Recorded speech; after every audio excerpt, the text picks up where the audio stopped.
What's going on, friends? It's Anton Daniels, and I gotta have a conversation with you guys about Teach Henley because you see how the sun is hitting me.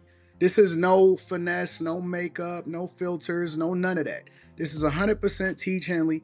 I use it in the morning as soon as I get up, right after I pray and brush my teeth, jump in the shower, and I'm hitting the streets because you never get a second chance to make a first impression. So even though they're giving you 40% off your first order, 20% off for life, even though you may get a free gift, forget all that, right? Because we would do this even if it was full price because it's worth that much. I'm in the streets, I'm kicking it with people, and I see Dusties everywhere. You don't want to be them. You want to separate yourself. And the way that you separate yourself is self care. Ladies get it for the fellas. Fellas don't wait for the ladies to get it for you. I'm about to hit the streets right now and I'm feeling confident. I'm feeling great. I mean, I already got confidence, but to have that extra boost of confidence, knowing that you've taken care of yourself and you set yourself apart from all of the rest of the sheep that's walking around making bad decisions on a daily basis. And it's reflected in their actions. It's reflected in the products that they use. It's reflected in the people that they follow.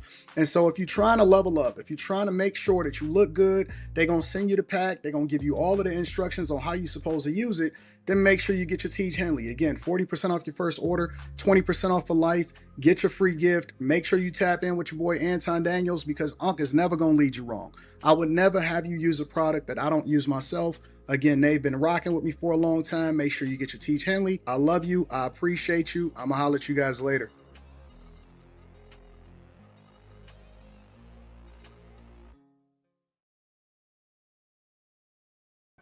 What's going on? Is Anton from AntonDaniels.com.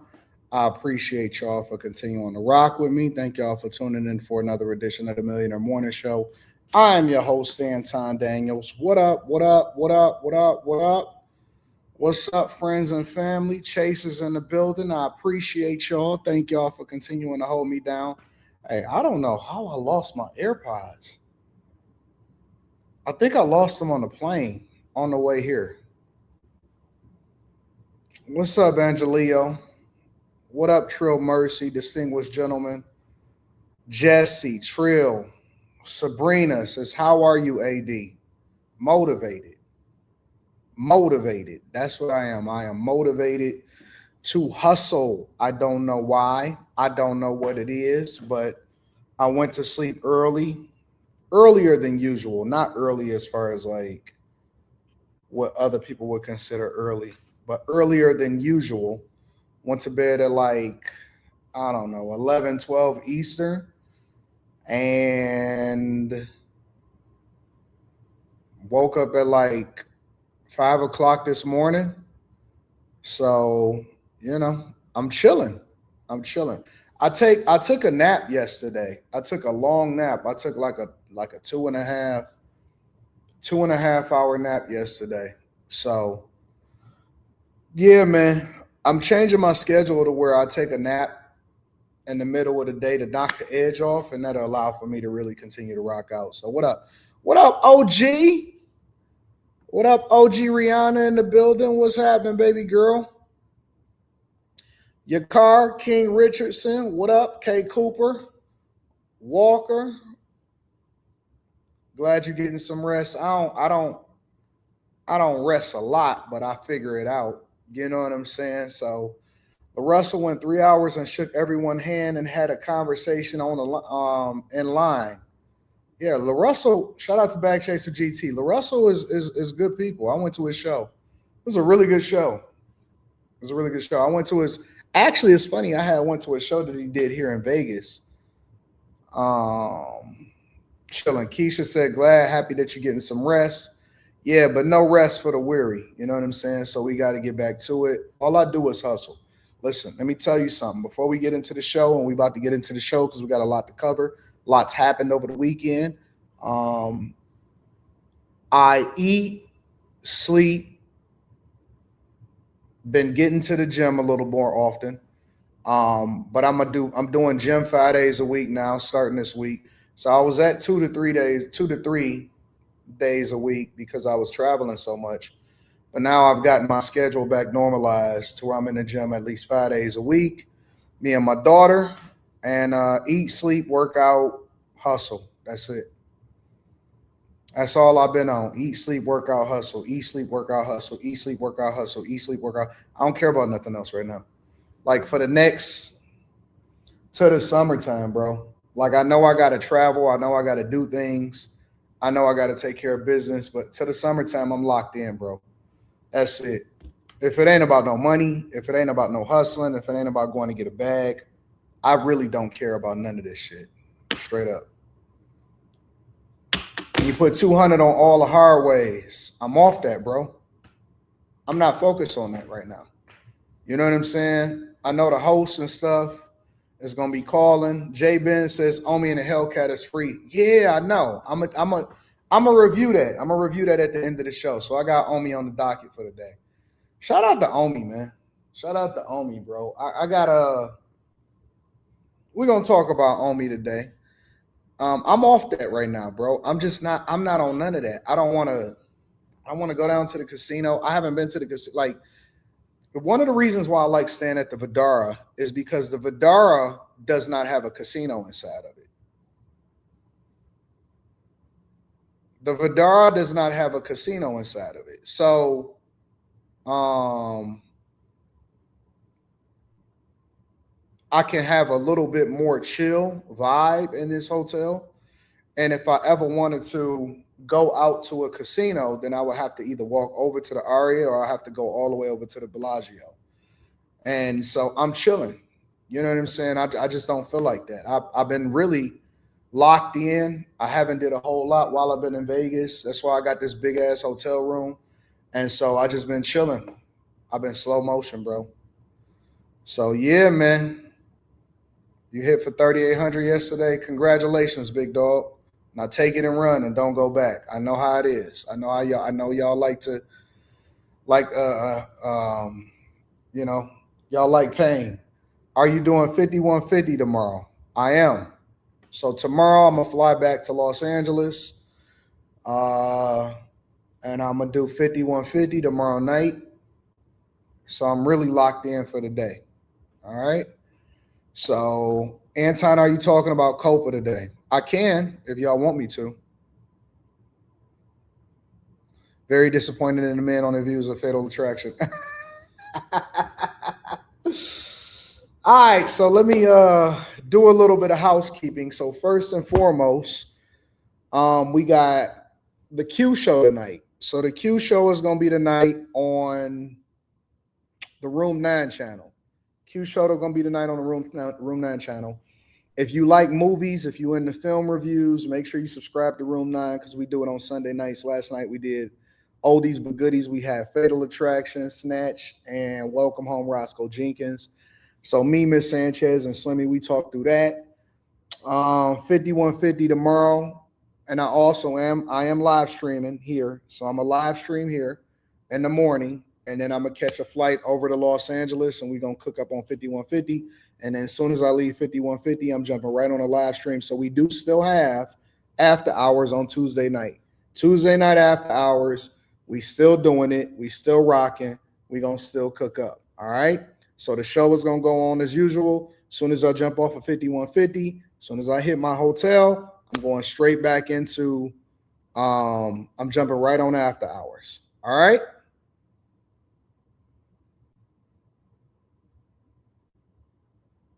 All right. All right. All right. We working, y'all. We working. Let me see what's going on here.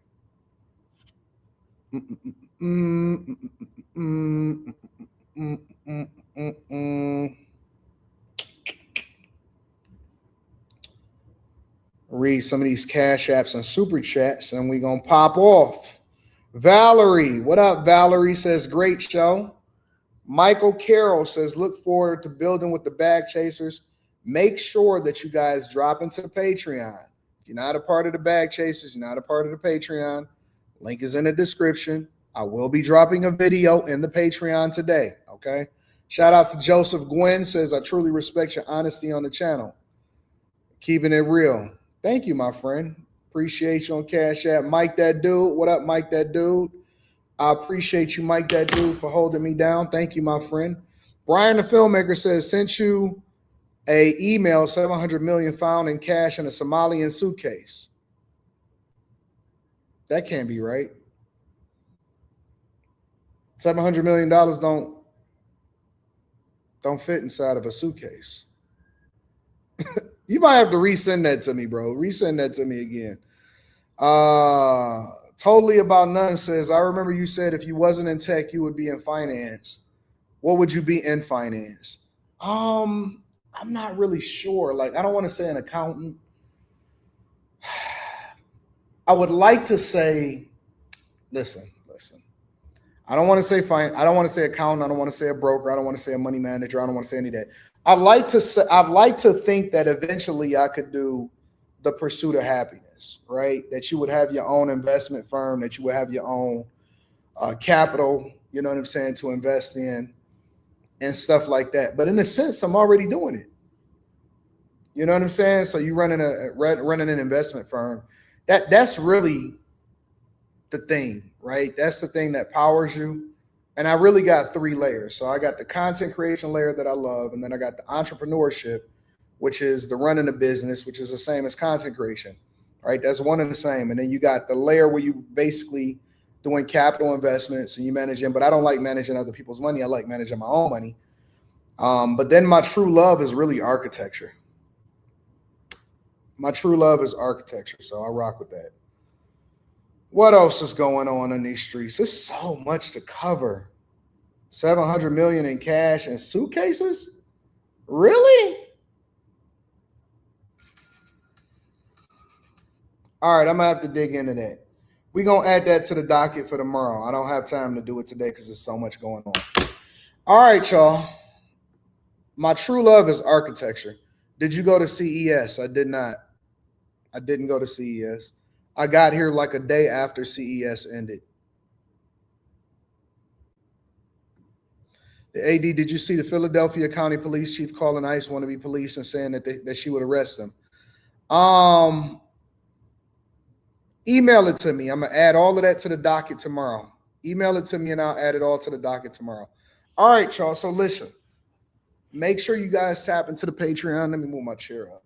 So I've been relaxing. Make sure y'all tap into the Patreon. Link is in the description. Teach Hanley, 40% off your first order, 20% off for life. Y'all ready to get started with the show? Y'all ready to get started with the show? All right, let's get it popping. So the first thing that I want to get into is we got to talk about the local news. So let me just give y'all an idea of what I want to go to. All right. I want to go into the local news. A mom of 3 was shot with her kids in the bed. Yeah, pretty grisly. The second thing that I want to get into is this U-Haul getting driven into protesters in Los Angeles. So we got to go over to Los Angeles. And then the next couple of segments, I'm going to go into Ilhan Omar, right? We want to tap into her because I think that she's public enemy number 1. She was on the cover of the show today. I also want to get into PBS. So PBS, I don't know if y'all remember, but funding for NPR, PBS, and all of that was cut. And so they are signing off and they're running a limited ship. And so I want to dig into that from a financial perspective. Jerome Powell sent the message directly to Trump. And so we're going to get to that. And then I want to talk about Omi and the Hellcat getting home because the dude was running up a bag.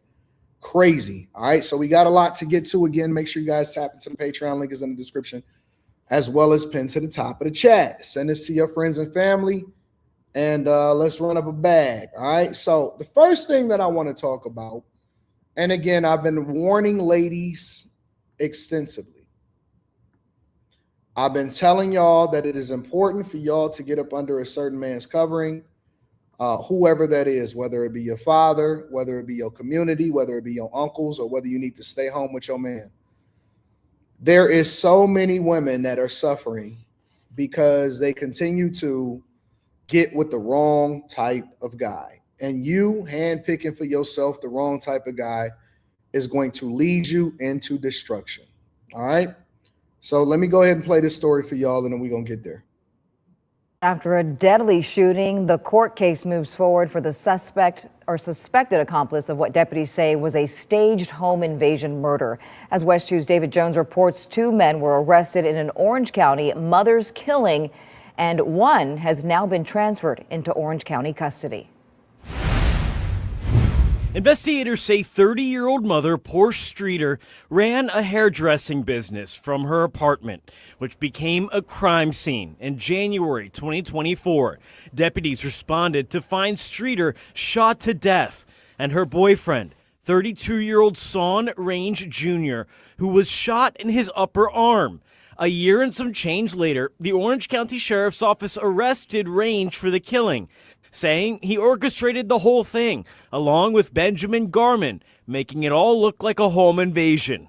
You're now in a situation where you are looking at life in prison. Criminal defense attorney Trey Flynn, who's unassociated with the case, says the brutal nature of the killing elevates it. This is a very, very, very serious crime. In this situation, Mr. Garman is alleged to have shot somebody not just one time, but 10 times. And what does that mean? That means there's an aggravation there in this sort of homicide case. You're not going to be able to claim self-defense in this sort of situation. This new mugshot of Garman was taken when he was transferred to Orange County custody. He was previously being held out of county on federal weapons charges, to which he pled guilty. They executed the search warrants on a residence that he was at after the homicide took place.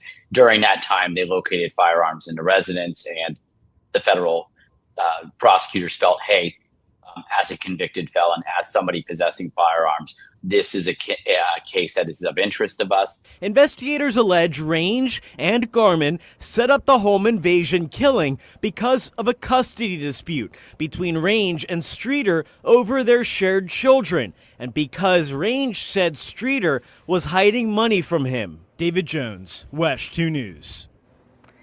Well, Garman's arraignment is scheduled for January 26. We have reached out to the state attorney's office for an update on Range. Of course, we will let you know as soon as. So what it sounds like, because what I'm trying to understand is they were having a custody battle and dispute. They had kids together. And let me go back to what this woman looked like really quickly. Give me a second. Porsche, they calling her Porsche. Usually women like this, they're named Portia. So Portia, right, had a custody dispute, and she had multiple different kids with this guy. And let me preface this by saying that I advocate for nobody to ever lose their life. Under no circumstances am I pushing, or do I think that death should be pushed on people that are having custody disputes, that are arguing with each other, or any of that type of stuff. I don't, right? I think that everybody should be able to walk away and then y'all figure it out amicably, so on and so forth. But he was having a custody dispute with this chick, right? With his children's mother. But then they said that he was shot in the shoulder, and that's the part that I'm trying to figure out, that I'm confused about. How were you shot in the shoulder? I don't understand that part. How were you shot in the shoulder? Were you shot in the shoulder mistakenly? Were you trying to stage it to where y'all actually broke in and killed her, and then you made it seem like you was already there and that you got shot in the shoulder during the whole process?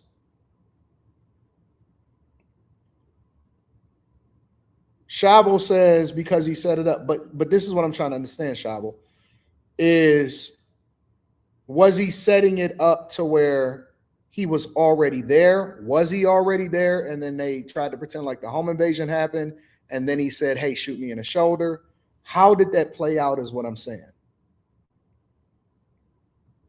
That's the only part that I'm confused about. I don't understand. Correct. You got to make it look real. I get it. But was it? Okay, I think y'all missing what I'm saying. What I'm asking is, was he already supposed to be there? Was he already there? And maybe they slept together, or maybe there was overnight, or maybe there was just, you know what I'm saying, he stayed there overnight to kick it with the kids? Or did he go in with the other guy as a home invasion, kill her, and then try to make it seem like he was already there? That is what I'm trying to understand. You get what I'm saying? And the reason that I'm asking that is because if he was already there, then that means that at some point they were amicable enough for him to stay there. Like she trusted him to be able to stay overnight because that is my child's father. Whereas if they were just straight up beefing, then he would have to later stage it or do it on that type of time. Either way, right? Because we don't have the details, we don't have the context, and she is not alive to be able to say it. But the fact that she was shot 3 times in the bed with the kids is insane. It's absolutely insane. And a lot of y'all often at times are sleeping with the person that is your killer. You are having children with your killer. When I say it is more important to find people of good character instead of all of this other superficial nonsense that we talk about, I'm telling you that character matters. Effort, character, consistency. Effort, character, consistency. Everything else falls under that. And that goes for men and for women. Because if you are only focused on them based off of what you like about them or any of that type of stuff at first, it is going to come back and haunt you. It may not necessarily come back and haunt you the way that it haunted her, but it definitely will come back to haunt you because they don't have your best interest at heart. So if you cannot get with anybody and the foundation behind what y'all stand on, because in order for you to get with somebody that got good character, you're going to have good character. You are what you attract often at times. You said they love bad boys because often at times they're a bad girl. When I see dudes that keep on messing with hoes and then they come to me and they say, Anton, man, ain't no good girls out here. Most of the time, I can pretty much tell whether or not you're a POS guy. Because we always talk about what's wrong with the other person, but what is wrong with us that we keep attracting and or dealing with people that aren't good people?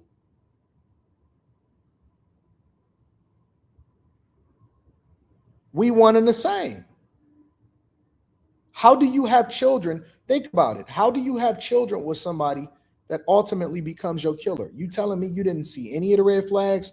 They not that. They just now showing that when they decide to show up and pop off?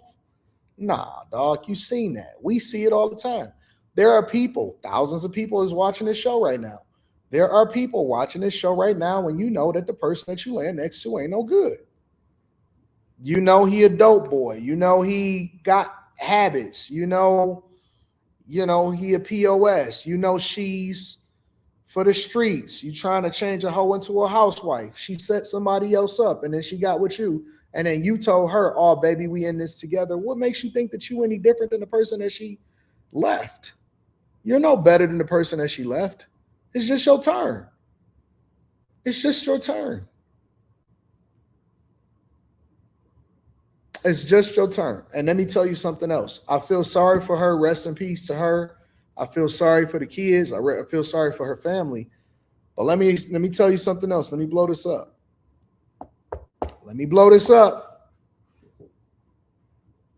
Most of the time have a look.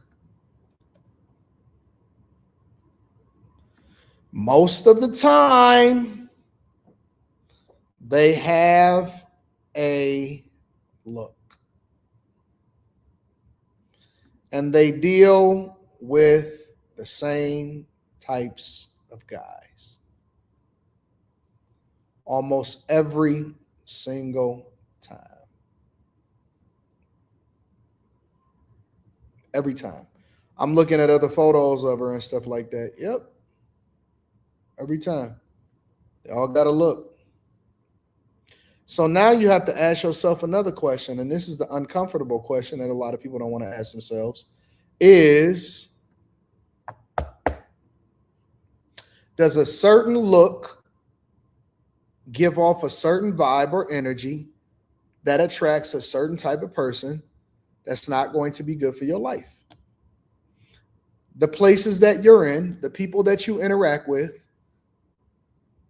Are you giving off a certain, listen, y'all, listen. I know we don't like to talk about the victims and stuff like that, but I'm having this conversation. She already is what she is. So there's nothing we can do about that. And the thing that I try to do is I try to have learned lessons from situations that I see playing out on a regular basis. And so the question that I'm asking myself is, when we evaluate ourselves, do we give off a certain look that generates or brings a certain energy into our sphere?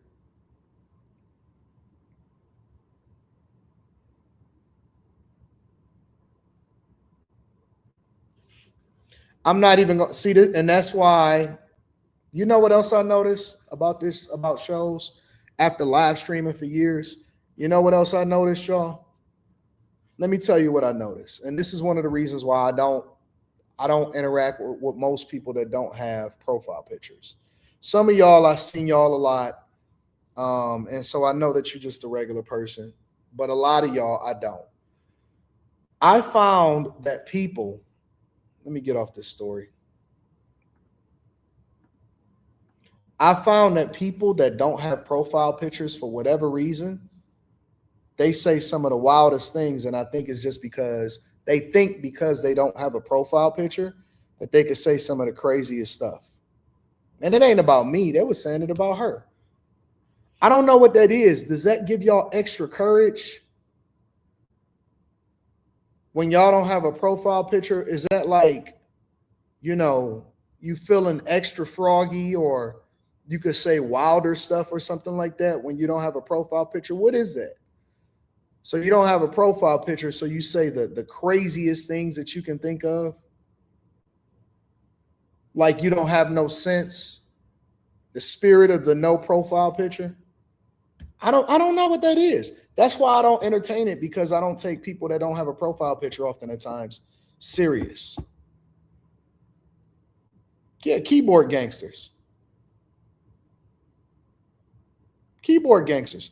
They not, bro, listen. People that have a real profile picture, they don't do that. Honestly, it's as simple as identification. They don't do that. They do not do that. I don't know what it is. It's like little kids, but it's so weird, bro. It is so weird.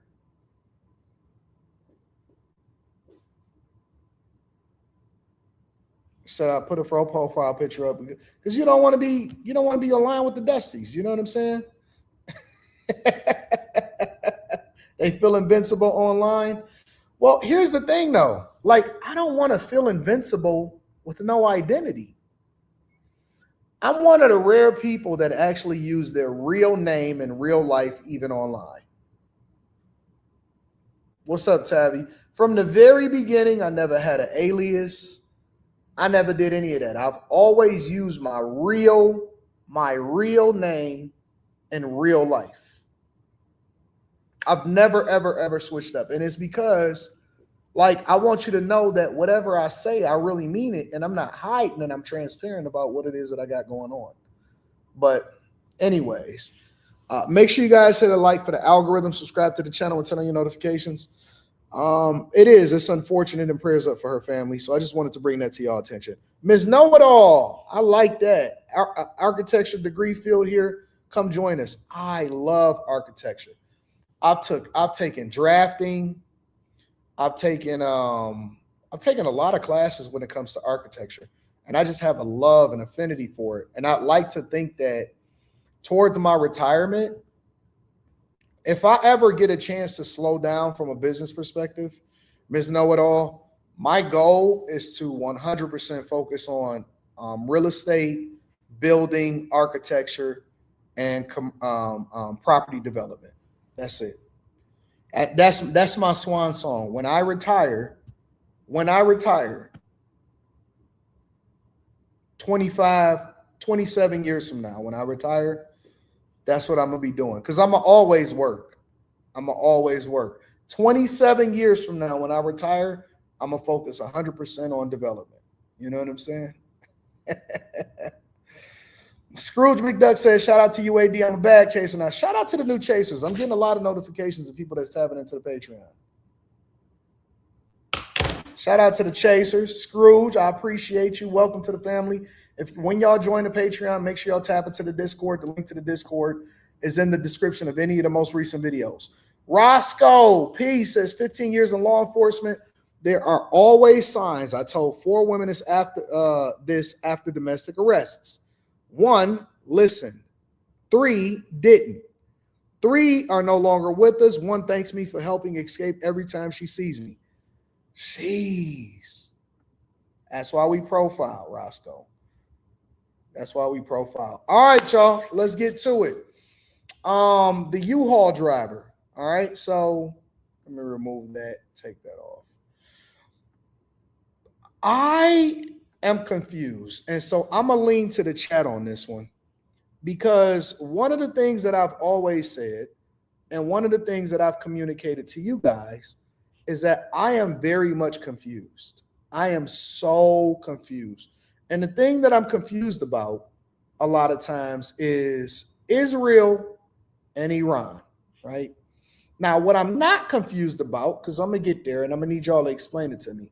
What I'm not confused about is all of these people over here in the United States of America, and why do they protest over here? They say that the Los Angeles area has the largest segment of Iranians protesting in the world about what's happening as far as the government regime over in Iran. Again, make sure you hit a like for the algorithm, subscribe to the channel. News from an Iran protest happening right now in West LA. Air 7 was overhead right when a large crowd got going after someone into a U-Haul. Now, to put some context to this entire situation, there was a planned protest for 2 o'clock this afternoon outside the federal building in Westwood. That protest was called Anti-Iranian Regime Rally. Well, about 3:30 this afternoon, just as Air 7 flew over this protest to kind of get eyes on what was happening, this is what happened. That U-Haul drove through a very large crowd of protesters. It's difficult to tell how many people. We are told by LAPD nobody was injured in this, but you can see this quickly became a very, very tense situation. There was a driver inside that U-Haul. You can see him interacting with protesters who are jabbing flagpoles and all sorts of objects through the window at him. What you cannot see in this video, on the other side of that U-Haul, there are Iranian signs that have some sort of message written on them.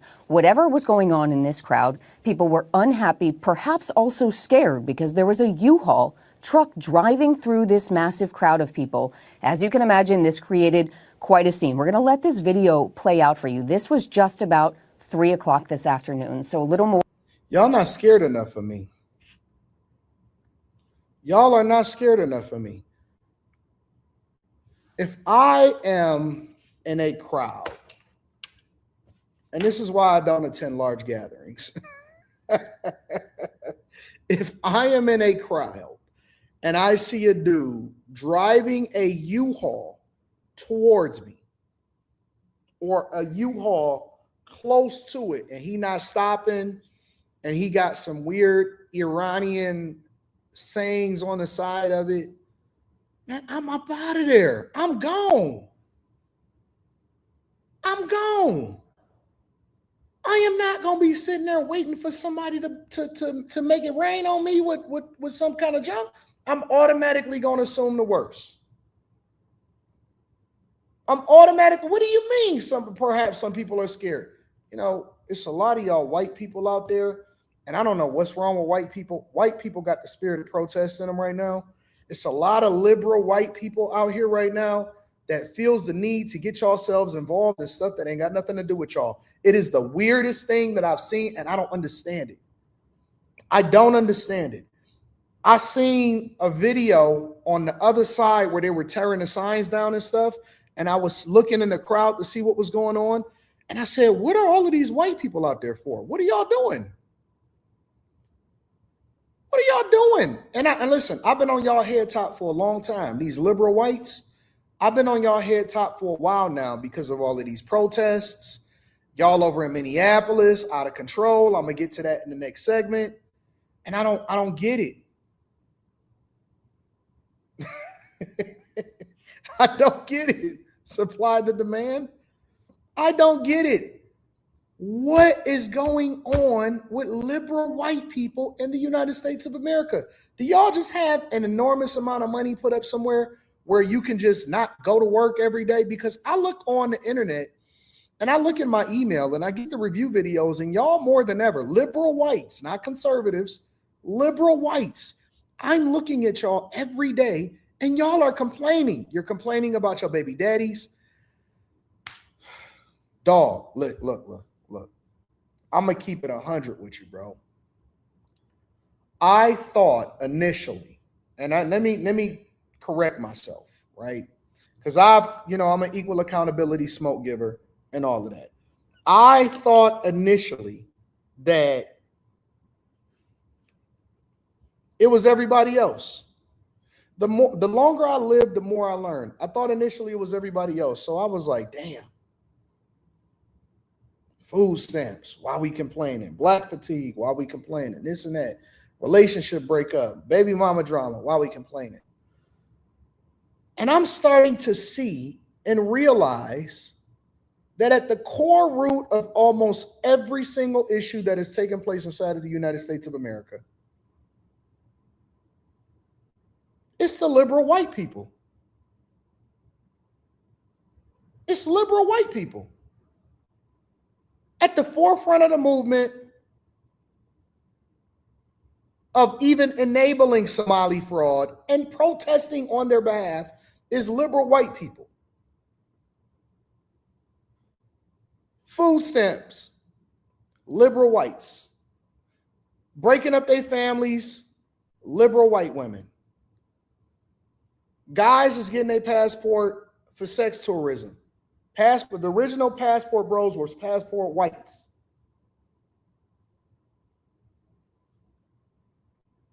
White apologists, protesters are always on the wrong side of every issue. Who elected Zoran Mamdani in the office in New York City? Liberal whites. They're so engaged, but they're always wrong. Why are they always on the wrong side of history? Why are they on the wrong side of history?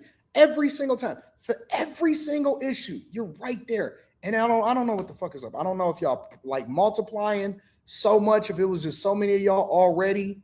But I'm telling you, bro, at the forefront, our problem as conservative whites, as conservative blacks, as reasonable people, moderates, Tea Party, whatever you want to call yourself, our problem is that for whatever reason, we go through a phase where we think that their opinion should matter in our lives. We think that their opinion should matter in our lives. I don't know why we do that. Why did we follow them into breaking up our homes? Because the white man was complaining about it first. MGTOW, that's white men. That's a white man problem. Men going their own way, white men. Incel behavior, white men. That was never us. I'm just keeping it 100 with, listen, can I be real and honest with you? That was never a thing for us. Complaining about women on the internet, white men first. Single mothers, white women. Who benefited the most from diversity, equity, and inclusion? White women. Who benefited the most from feminism, or who hurt America the most? White women. Who's at the forefront of protesting in history? Who keep talking about all of this other stuff? White, liberal, white people. Liberal, white people. They are right there every single time. They're in there with their whistles, with their horn. They hitting ICE vehicles and shit. They're there. They're right there. They're right there every time. Go and look at the old George Floyd protests and shit. Go and look at the Sandra Bland and all of them protests. The majority of the people, Black Lives Matters protests, it was white people that was up there with the I can't breathe mask. I can't breathe. Oh my God, I can't breathe. Homosexuality movement, LGBTQ, white people. White liberal people are over there just pushing their agenda.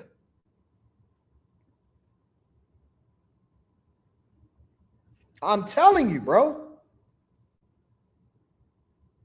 I'm telling you. I don't know what it is. I don't know what it is about liberal white people, but man, are they out there in force doing crazy shit. More than an hour ago. I'm sorry, 3:30. This was just less than an hour ago. And as this video plays out, we've watched it here a few times in the newsroom. You can see the crowd physically pulls that driver out of the U-Haul cab. And as they are doing so, you can see people in the crowd going after him. What you can't tell there, those are LAPD officers that are also involved in pulling the driver out of that truck, trying to take that person into custody. And as police officers are doing that, the crowd is going after that person, trying to physically harm them. It is a very, very tense situation. They don't respect nothing. And what we're going to see here is police ultimately walk this person through that angry crowd of people and take that person into custody. But all the while, people in this protest crowd are going after this person. They don't respect as we mentioned. Police. Y'all don't respect none of that. None of that. Gentech says blacks benefited. Now illegals are benefiting from affirmative action, diversity, and inclusion. When did black people benefit? When did black people benefit from any of this? Affirmative action, diversity, equity, and inclusion. When did black people benefit from anything that we actually died for over in this country? I'm curious. Tell me how we benefited.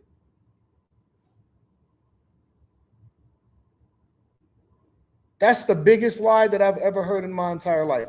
We have never benefited from diversity, equity, and inclusion. As a matter of fact, I would say that that's the biggest thing that has held us back. We have never benefited from identifying pronouns, turning ourselves gay, none of that stuff. We have never, ever, ever, ever benefited from any of that stuff at all. It's not true. It's not true. That's why I advocated against it, because it made us dependent on the federal government in order for us to feel like we're sufficient. We have never been insufficient. We have never not been intelligent. We have never not had the tools to be successful, but we've always throttled ourselves. We've always prevented ourselves from reaching our potential because we had somebody else telling us that we was dumb. We had somebody else telling us that we needed the government. We had somebody else telling us that our neighborhoods wasn't good enough, that we had to sell our properties, that we had to do all of this stuff, that we never benefited from this bullshit. And that's why I keep trying to get y'all off the nipple and tell y'all that nobody is coming to save you. Nobody is going to give you anything. There's nobody that is ever going to give you any kind of reparation. And guess what? You never needed it in the first place. You never needed it in the first place. The only thing that you needed was the freedom to do what you needed to do and to do it the right way. And for us to have strong family values that give ourselves the opportunity to be great and break generational curses. We never benefited from that bullshit. We never needed it. We never wanted it. It was never a thing. And when it was given to us, a lot of times it was hijacked and it was never for us in the first place. We were just the poster child of it. So do not put that on us. That's not true. It's not true. This was an anti-Iranian regime rally protest that was planned in Westwood outside the federal building. You can tell this is a very large crowd. Now, this comes on top of protests that have been unfolding all week and getting increasingly tense in Iran and also here in the United States. This started in Iran as sort of an economic protest. When shops started closing, the currency is devolving under the regime. People there in the streets are beginning to revolt. So wait, hold on. I want you to watch this video here. That is police taking the driver of that U-Haul away while protesters continue to chase the person who is in police custody. We do know that no ambulances were called. Police have said nobody was injured. That person is now being walked away, and the driver of that U-Haul is in LAPD custody. We will then find out more information about what exactly happened here, if this was intentional, what the means were behind all of this. But as you can also see to the left, that's Air 7 streaming live right now. That protest has gotten even larger. There are hundreds of people out there in the street in Westwood protesting outside of the federal building.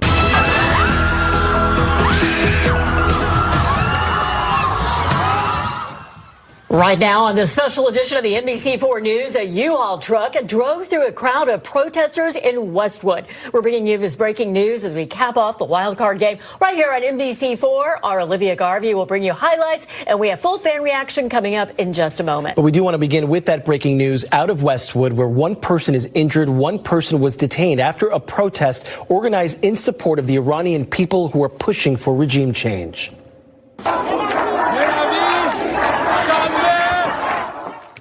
The new footage is coming in from Iran showing widespread unrest. The country continues to be an internet blackout during an anti-government protest. At least 500 people have been killed since demonstrations began 2 weeks ago. And demonstrations in solidarity around the globe have also been growing. Including right here in Los Angeles. That is where a large group gathered today. They remained peaceful until a U-Haul drove right through the crowd. Our Tracy Leong joins us live in Westwood with new details tonight on the investigation. Tracy. Yeah, Jonathan and Kathy, you can see that U-Haul still here right behind me, where a driver took this U-Haul down Veterans Avenue and drove it into a crowd earlier today.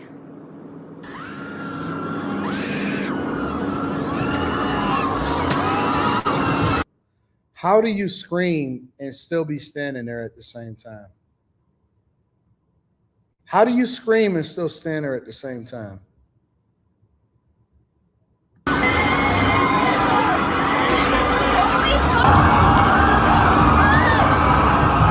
What is dog doing on the top of the truck?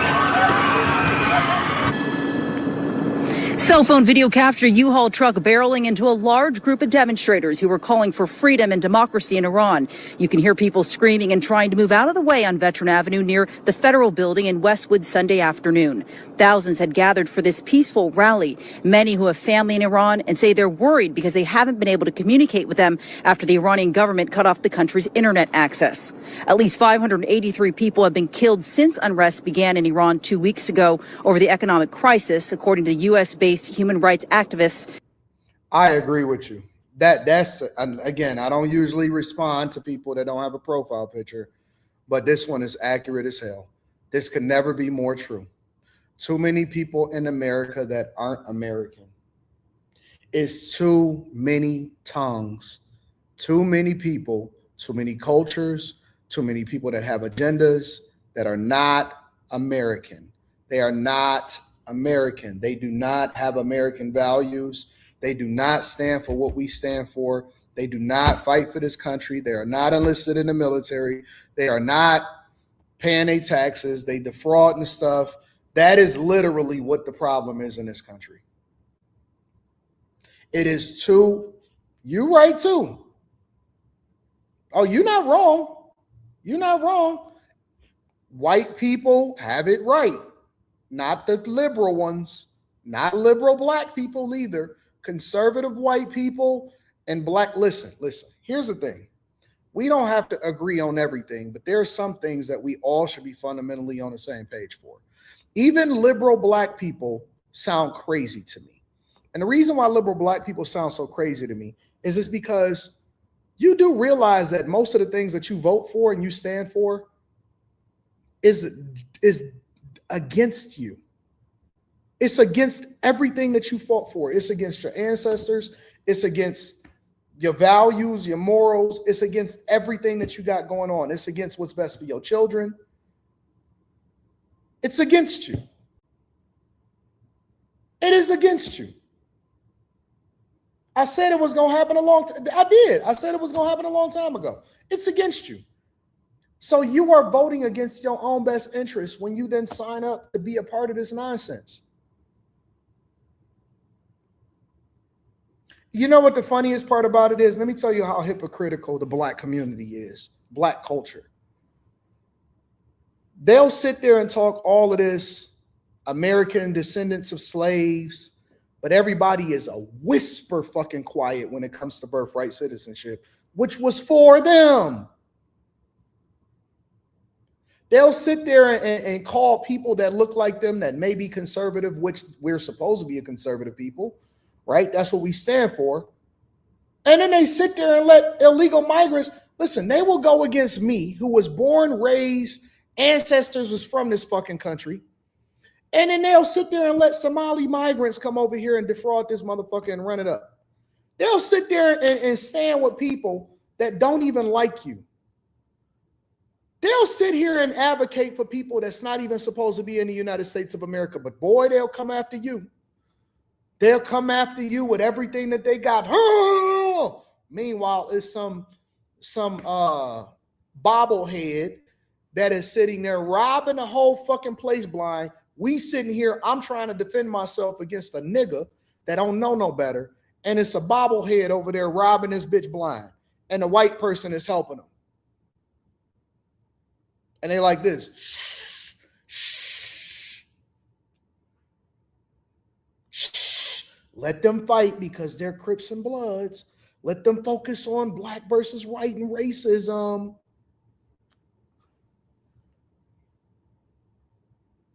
Shh. And you pour, and we pour together. Because collectively, I got to pay extra taxes so your punk ass kids can get out of jail. And they just robbing this bitch blind. Ain't a Somali in sight. Give me a second. Give me a second. We're going to talk about it. We're going to talk about it. Before I read super chats, let me switch over for a second. Give me a second. Give me 1 second. I got you. Let me share a video with you really quickly.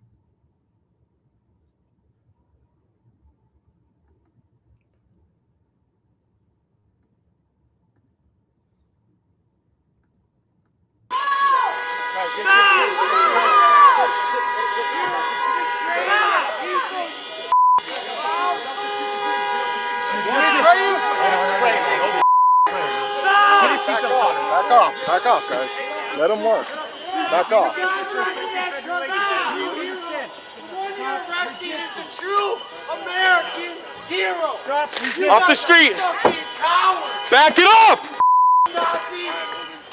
Off the street. He is the true American hero for trying to stop.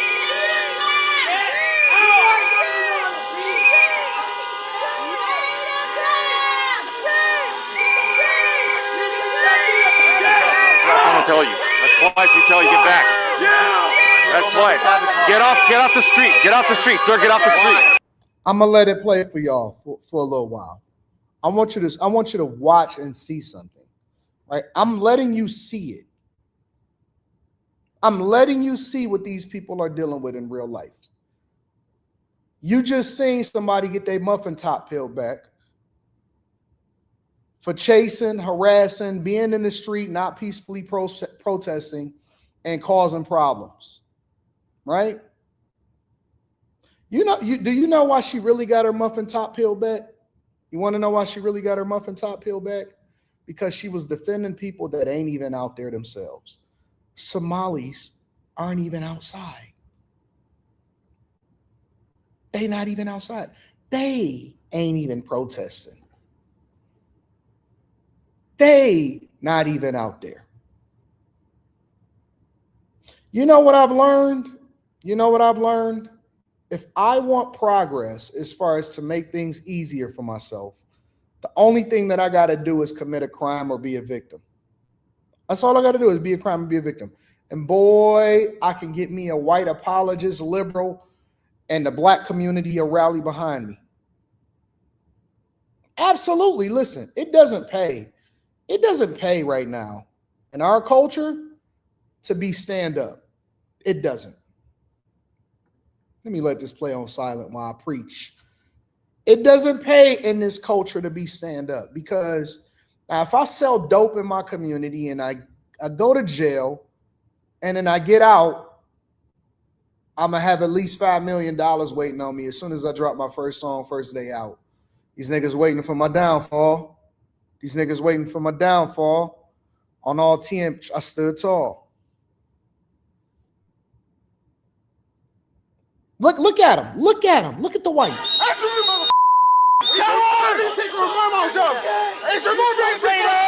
Look at the whites. Look at them. Look at them. Look at them. But they will sit there and tell you, hey, man, they didn't deserve to die. They're peacefully protesting. They're not bothering anybody. They're standing quietly on the side of the road, letting people know, hey, guys, be careful and know your rights. Be careful and know your rights. They are all over these people. They hitting cars. They in people's faces. They're harassing. They're impeding investigations. They stop in traffic. These people are evil in every single way possible. In every way possible. When I tell you that they are the ones that are creating all of the chaos, all of the trouble, all of the issues, that they are the ones that are problematic inside of the United States of America, man, I'm telling you. AD, would you get out there with any of them? I'm a productive citizen of the United States of America. Why would I ever go outside and waste time instead of actually doing things that add value to society? I'm traveling. I'm putting money in people's pockets.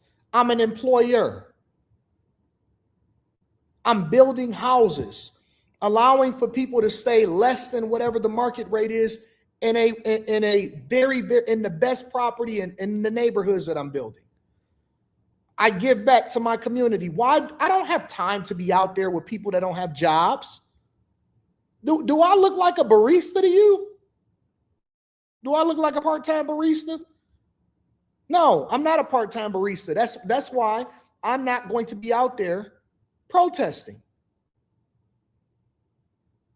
We got real things that we dealing with in real fucking life. Nobody about to be out there standing around harassing ICE officers that's trying to do something better for me. They're getting people out of here that's not supposed to be here. Why would I complain about that? Facts. I got payroll to make. I have payroll to make. I'm trying to hire more people. I'm trying to figure out how to increase the marketing budget. I got people that need me, man. I don't have time to be sitting here playing no games with these people. Who got time to be out there when you being a productive citizen? Bro, I just was talking about it the other day. I said, man, it's only 24 hours in a day. I be stressed as hell trying to figure out how I can make 27 out of 24. I be trying to make 27 out of 24. Man, my schedule, my calendar is tight. Bam, bam, bam, bam. I'm already thinking about what's going to happen tomorrow, making sure that my flight is going to be on time, trying to make 5150. I ain't got time to be playing no games with these people. You see how bothersome they are? Look at these people in their faces. Look at them.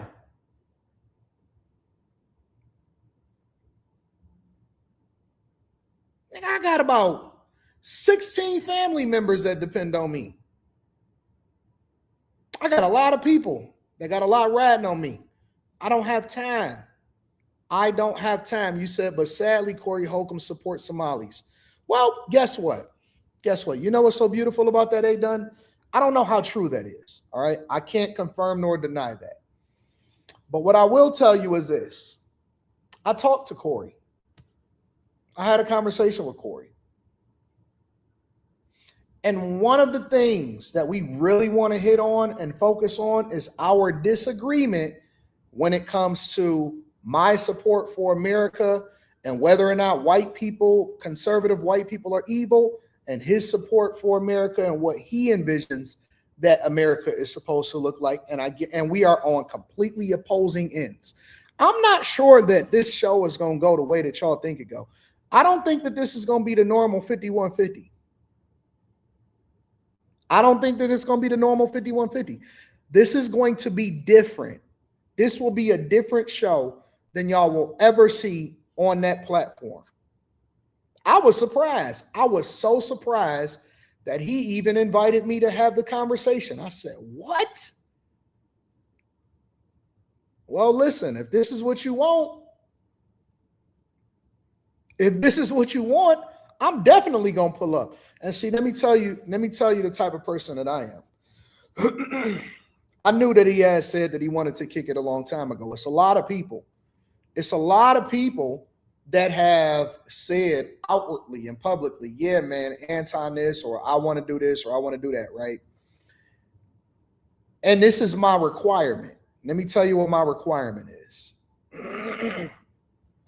My requirement is if I go and kick it with anybody on anybody's platform going forward, it has to be in person. I want to look people in the eye. I want to have a conversation face to face in person. I want to kick it with people. And I'm not there to disrupt or anything like that, but I'm there to have a real conversation. But you gotta see me because I'm an in-person nigga. I was born in the 80s, raised in the 90s. I was out here before this internet shit. So the internet is weird to me. It's a vehicle, it's a tool that we use to be able to communicate effectively, but the internet is weird to me. I don't understand the internet because I think that everybody play tough. And this ain't referencing the Corey, this is in general.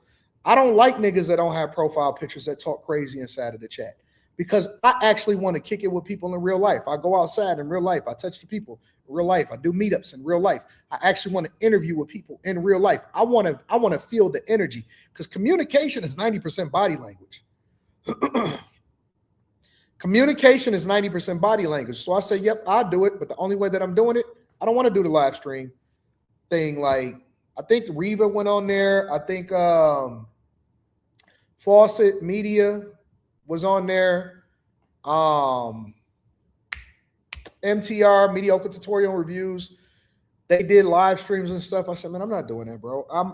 If I want to come in person, I want to be in real life. Give me a microphone where niggas can't mute me and shit like that. I need to see niggas in real life. I really want to see what's happening. And that's why I'm out here. That's why I'm doing my West Coast tour. It's because anytime that anybody talk to me from now on, I got to see you in person, bro. I'm not doing no more fucking live streams. I'm not doing none of that stuff. Everything I got to do is in real life because I think that we got to get back to the basics. We got to get to the core of it. You know what I'm saying? And what I see right here. I mean, I think that, I'm a teacher, and I think that the fact that ICE has been targeting schools around here, making it difficult for children to just get a public education, terrorizing parents. I mean, living here, I think this is a neighborhood that is neighborly. People look out for each other. Kids are playing out on the street in each other's homes. The fact that I have to worry about my kids being outside because of this sort of terrorism happening. Nobody is concerned about your white ass kids, bro. Nobody is concerned, sir, respectfully. Nobody, and I mean nobody, is going to arrest your kids, bro. You are the last person on the face of the earth that anybody is. Ain't no ICE agent gonna pull on your big head kids and say, hey man, John Smith's kids, get them. This is all fake outrage. This is all fake. It's all propaganda. It's all foolishness. And it's all victim Olympian white people. Let me tell you something. In 2025, you got the victim Olympic platinum. You went above gold and you went to the platinum medal. You have a lifetime achievement award. I give the Victim Olympics Lifetime Achievement Awards to liberal white people. You guys, you know what? I was always confused about freedom riders. Honestly. I was very much confused about them. I watched I studied it. I went back and I researched it and I was like, man, why are so many white people? Why was so many white people with black people against racism? And it made sense, when we talking about your moral compass and why we shouldn't be doing this and all of this stuff, but I didn't understand it because I was like, why would they put themselves in harm's way? Right? But here's the key about that, though. This is what I'm learning. Follow me here, y'all. Come on. Follow me here. Follow me here. This is what I found out. I did some research and digging, but I realized that you had to dig into the psyche. It wasn't necessarily just the action. And I figured this out about liberal. Now, y'all got to separate it between conservative and liberals, all right? Liberal white people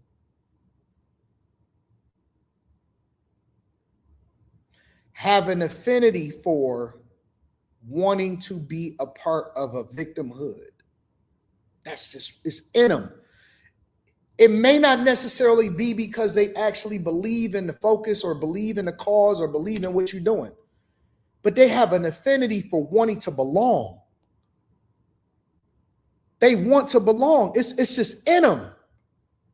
It's inherently in them. And so I've realized that there are more sheep than there are people that can think for themselves when it comes to the liberals. So what happens is this. You have to give them the cause. Now, they don't understand whether or not the cause is right or wrong because they don't have no sense of identity. They don't really know how to think for themselves. We think that, oh man, they just really with you. No, they just ignorant as fuck and they're just with anything that they think is meaningful.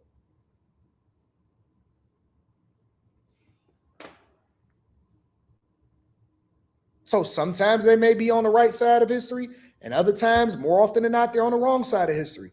For the freedom fighters and for the civil rights movement, they just so happen to be on the right side of history. But then they got bored and they said, well, we don't know what else to do. Feminism. Diversity, equity, and inclusion. Hey, gay rights movement. Oh, let's go ahead and support illegal migrants inside of the United States of America.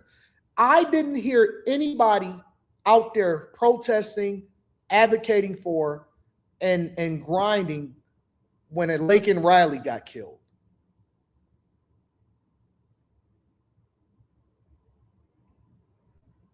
They will eat their own.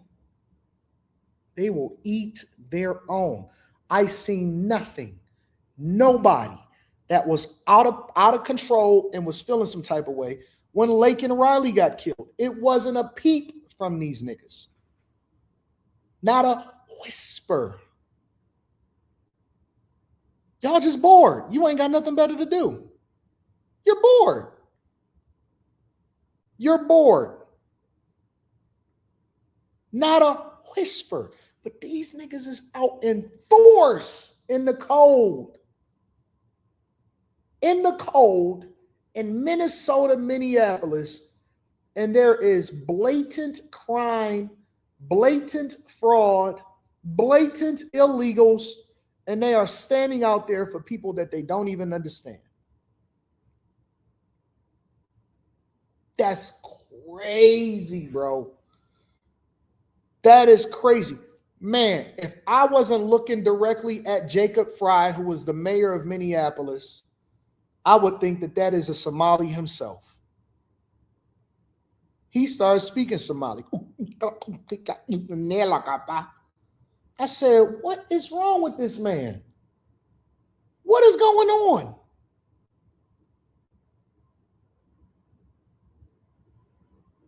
What is happening?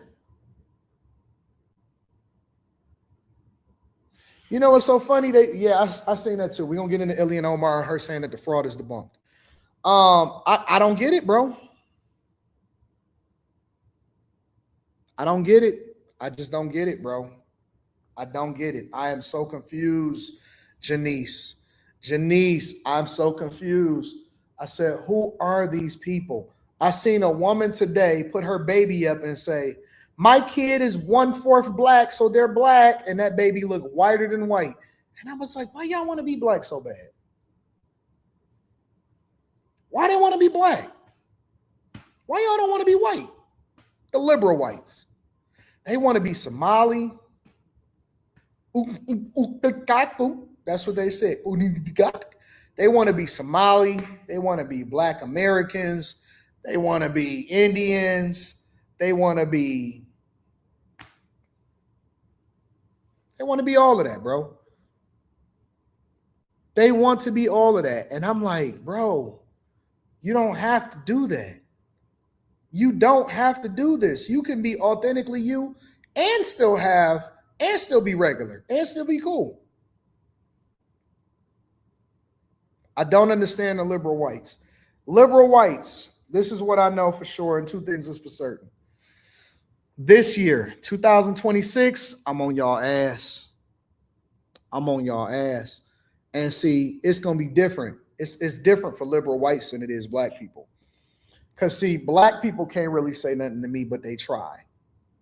White people, they're in the catch-22. Liberal white people are in the catch-22 because if you're a conservative white person, you can say, man, black fatigue, stop being ghetto. Come on, man, we got to take care of business, pay our taxes, make sure we're cleaning up our communities, and we want our cul-de-sacs looking good, right?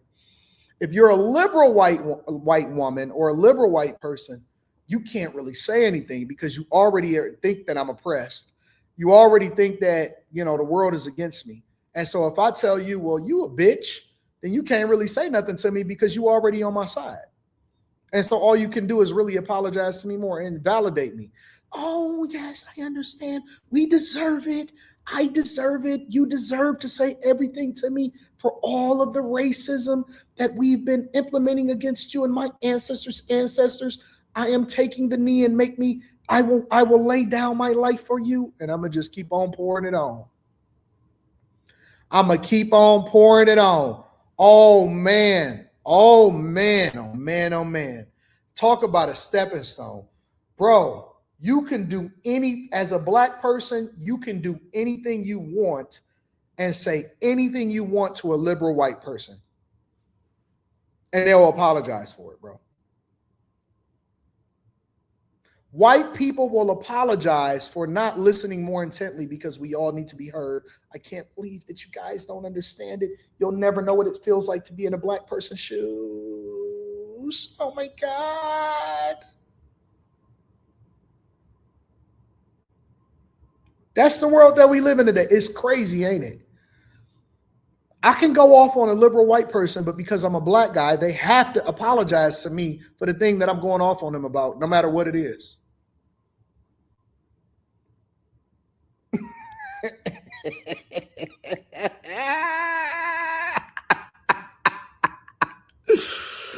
Oh, they won't even stand up for themselves.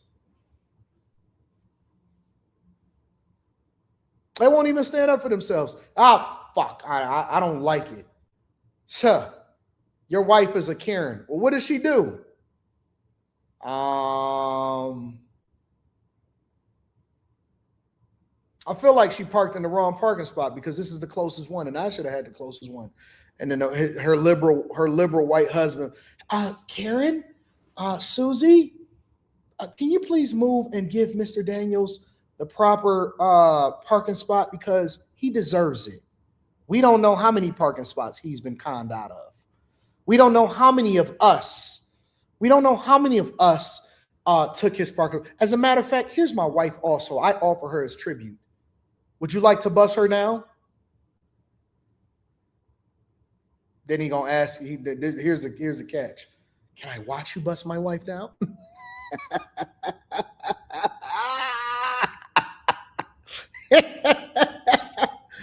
Hey, Breadman says, I actually love being. You should. You should. Listen, you should not have to apologize for something you were born as and because you stand up for the values of the United States of America. I can't stand people that sit there and apologize for being white. That is the dumbest thing ever. You should love yourself. Why wouldn't you love yourself? You should love your family. You should love the things that you stand for. You should advocate for the things that you're rocking out with. Why wouldn't you love being you? People that keep making you apologize for being you is crazy to me.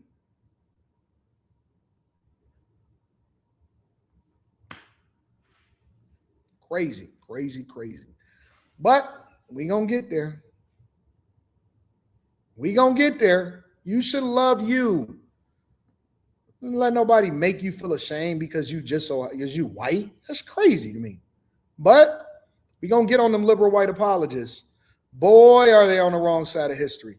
Robert, shout out to my dog Robert McKay, says, I see a lot of protests, but they not working a regular job. A lot of lazy people I see. I don't know how they're able to pay their bills. These liberal whites are 65 years late, says Dot Focus. America's the protest capital of the world now, says Wesley Turner. Elsa Turner says Karl Marx wrote the Communist Manifesto in the 1800s, and white folks been crashing out ever since. Bad Habit says Twilight Zone episode 2026. White people are now becoming a problem for white people. Ain't that, bro? It's crazy. I never thought that I'd see white on white crime and hate more than I see it now. I never thought that in a million years we'd be talking about white on white crime. White on white? Okay. So this is the new free Palestine. I said missed a lot. TS Car Washing Detail says you see people mad because R. Kelly music getting out from prison. You gonna react to that video of the lady whooping her 12-year-old child? I'm probably not. I seen Chris Brown drop a remix with R. Kelly on it. I'm probably not. I'm gonna keep it 100 with you, TS Car Washing Detail Service. I just don't think it's good for the platform to show that type of thing. I don't think it's good for the platform. I'm not gonna show that. We got to protect the bag over here. Coach Chris says, 80, you know how this goes whenever you're doing God's work. The enemy comes up against you even when it's on your own people. We praying for you, bro. Thank you for keeping me up in y'all prayers. Classic Man Wiz says, how to destroy America, allow foreign-born citizens to run a government office. If they get elected, they will guilt trip us native-born Americans into thinking that we are discriminating against them. Facts. Chef says the people in the U-Haul and on top of it is a part of that protest. Just look up at the top side of the U-Haul that reads no more Shah and Farsi in English. The guy on top of it holding down the sign. Classic Man Wiz says these foreigners have literally turned Americans against each other. The Rogue Index says your boy Joe Budden supports all of this shit. He's a lib dem to the core. I think he's being paid to talk just like white liberals. They all lack information on his show. Yeah, I watched a recent episode of that, and they were talking about Somali fraud. And I was looking at this, and I said, all of these motherfuckers is dumb. Ish is over there supporting Somali fraud. Joe sitting there like a lump on a log. Mark Lamont Hill don't know the difference between a man and a woman. Mona is dumb as fuck. I don't think she was on that episode, but she's just dumb in general. All of these people are dumb. All of those people on that show don't have a fucking clue. They are just there, bro. They just there. And I can't hate on Joe on being able to finesse it and make a bag as a result of it. But all of them people are so dumb, bro. Dumb as fuck. If it's not talking about dick and pussy and hip hop, they don't have a fucking clue. Real popular culture and issues. Anytime I hear them talk, they are so uninformed. That was one of the most uninformed clips that I've ever seen from JBP. It was difficult. It was hard. It was a hard watch. It was a hard watch, bro. That was the most uninformed take that I had ever seen in my entire life.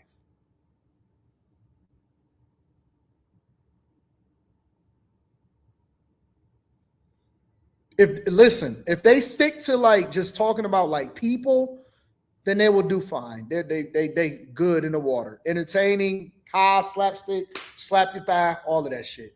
When they start talking about real issues, take me out, nigga. Take me out. Honestly, it was like, I can't believe that you niggas is really tackling on the issue. First of all, they were uninformed. I just couldn't believe. Oh, Eric D, you own it, bro. You are on it. Let me tell you something, bro. This is the honest to God truth. I fight hard. I fight hard to keep my people informed. Real talk. On Monday nights, because I don't know who's coming up, I don't know what's going to happen on Monday until I get there. All right. I don't know what's going to happen on Monday until I get there. And so I have a list of things. I have a long list of things that I'm paying attention to, that I'm looking at, because I like real intelligent shit, right? I like to mix it up. I like talking about what's happening in popular culture. I like what's talking to hip hop. I like what's talking, but I also like to be informed on what's happening in international news, politics, laws, anything that's happening. You know what I'm saying? Fraud, anything that's going on, right? And I'll be thinking to myself, damn, because I got to get at least, 30, 45 minutes on a Monday night out of each subject. And I'll be thinking to myself, fuck, do I introduce this? I can't talk about the U-Haul. I can't talk about Somali fraud. I can't talk about this. I can't talk about that, because I'm going to be spending the whole time maybe educating people, and I got to carry it. And I don't want to carry it. I want everybody to be naturally inclined to be able to speak to the issues. I don't want people to, so now, I might have to pick something a little bit more low vibrational. All right, because see, on Tuesdays, Thursdays, and Fridays, I can mix it up. We're going to throw in some politics. We're going to throw in some popular culture, and we're going to talk about some relationships. I can't do that all the time. You know what I'm saying? Because it's like,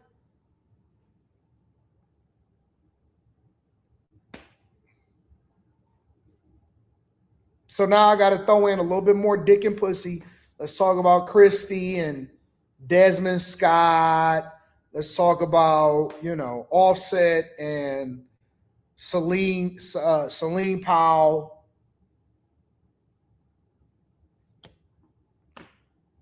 I'm keeping them, dog. Listen. This is my show. This is Anton solo. That means I could tell you the truth without anything else that's going on, and I could keep it 100 here. I could keep it 100. We have to be able to talk about everything. We can't just talk about one thing, y'all. We got to be able to talk about everything.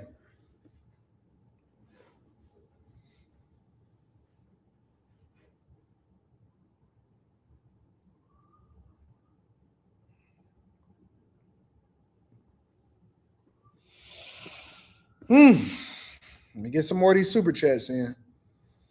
I would never thought white liberals would be the ones acting crazy in the streets. I pictured foreigners protesting. This looks like treason. Shout out to Jesse V. Magnetar says, YouTube keep blocking my comments, but they can't stop my progress. 1212, and you don't stop. Shout out to Magnetar. I appreciate you, bro. Sarge, what up, Sarge? Sarge says, AD, my Jacksonville Jags took it on the chin yesterday, but we up this morning. Thank you, my friend, for what you do for us. Shout out to Sarge. Hey, make sure y'all tap into the Patreon, y'all, too. Laura Ingram got a protester to admit that they're paid. I seen that, son of the sun. I seen that.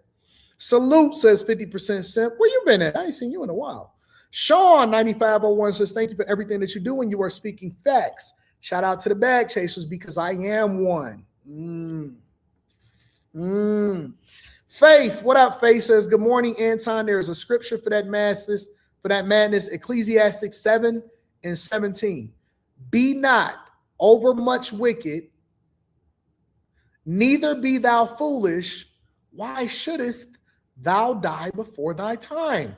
I agree with you, because why are you out there putting yourself in harm's way instead of actually being productive? Janice, what up? Janice says, what's crazy is if this was Somalia and they were doing this to Americans, ain't no way Somalians would be defending Americans. It goes against everything that they are. This is delusional. They think that they supposed to inherit Minnesota. Super Chats Got Me Broke says, the brain of the white liberal needs to be studied. You watched the Golden Globe, says TS Car Wash and Detail Service. I did not. What's wrong with Fetty Wap's baby mama? I do not know who she is. Little Black Duck says, there's a question concerning the shooting. The wife had her phone out too, right? So why hasn't she released her footage? Peace to the chasers, because she was on there saying, drive, baby, drive. Drive, baby, drive. I need to start using my black privilege at work. I want black boards in the meeting rooms now. Jason A-Team says, if you don't live by the mantra, treat people how you want to be treated, then I'm not your type of person. That's fair. TS Car Wash and Detail Service says, well thought on the R. Kelly It Depends remix. I haven't really listened to it in depth. I just seen a clip of it with Chris Brown playing it. TS Car Wash Detail Service says, yeah, I love the JBP, but that episode was wild. Spaces says, when you think about it, white folk are fighting against ICE in favor of the very people that are stealing from them by the way of tax dollars. The irony. TS Car Wash and Detail Services, 80 and Corey are the only ones we have to be real. Courtney Egger Show says, I agree, 80. That's why I started changing up my content more, because I don't want to keep talking about dating and relationships all the time. That gets old. Just Christian Black in the building. I appreciate you, Christian Black. TS Car Wash and Detail Services, thoughts on Keith Sweat saying Pleasure P and them destroyed R&B. You've been watching the NFL playoffs. If so, is it great? I think the NFL playoffs have been great. Keith Sweat is like 70 something, I think, if I'm not mistaken. Nobody destroyed R&B. R&B, everything has its time and everything just evolves. People's taste changed. And I think that what happened was you're seeing a lot of rappers singing and singers rapping. And so everything just kind of became, all together. Anyways, I want to talk about Public Enemy number one.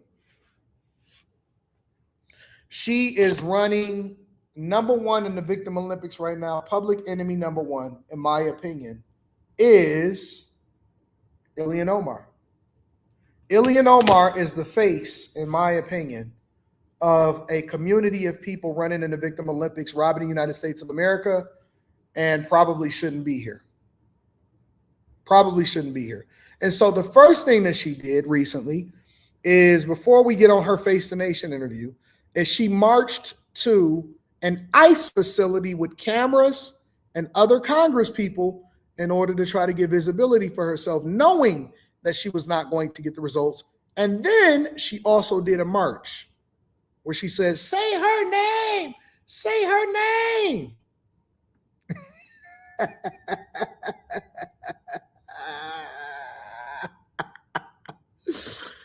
Oh my gosh. I love these people. Great content indeed. Let's get to it, y'all. Hey guys. Congresswoman Angie Craig. Hi guys. Hi. We are exercising our congressional authority. I'm Congresswoman Angie Craig. This is Congresswoman Kelly Morrison. Congresswoman Ilhan Omar. Can we talk to you guys in there? Yeah. If we can come past, then we can probably talk. We have our situation. Yeah. If you guys can move this way so we can have a conversation with them, that would be great. Great. Is that okay? Please step back. The gate is coming down. Right there. I don't want anybody to get hurt. Wait, move to the side. You, man. Why do you have your pepper spray out? Why do you have your pepper spray out, officer? What's the danger?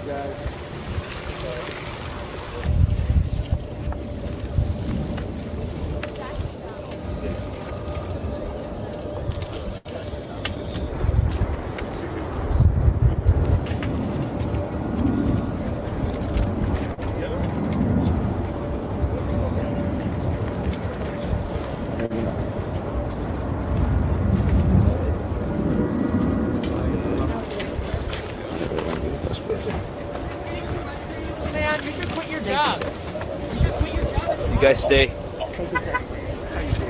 Imagine somebody telling you as a protester. Photo lenses. Yeah, no. Fine from behind the wire. This is Congresswoman Kelly. Name. Oh, Megan. And Megan from Kelly's.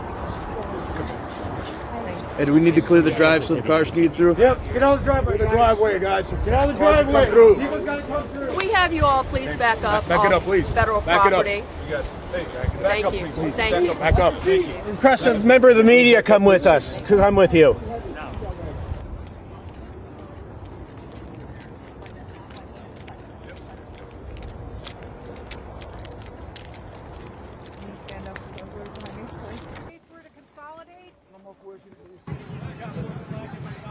Say her name! Say her name! Say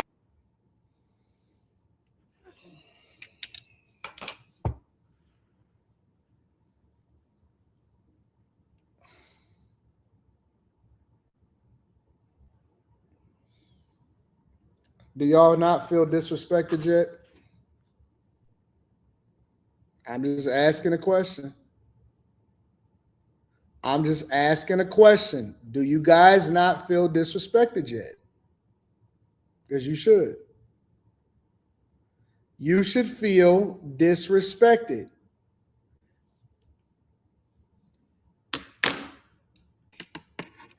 Y'all should honestly be so aggravated at what you see happening right here. It is disrespectful in the worst way. Her name, Minneapolis. Even if you disagree with me, right? Let's say, Anton, I don't agree with you when it comes to your politics. I don't like that you like Trump. I don't like this. I don't like that.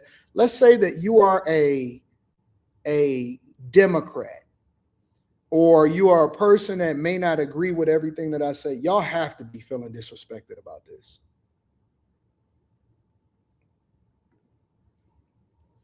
Like y'all have to be feeling disrespected about this.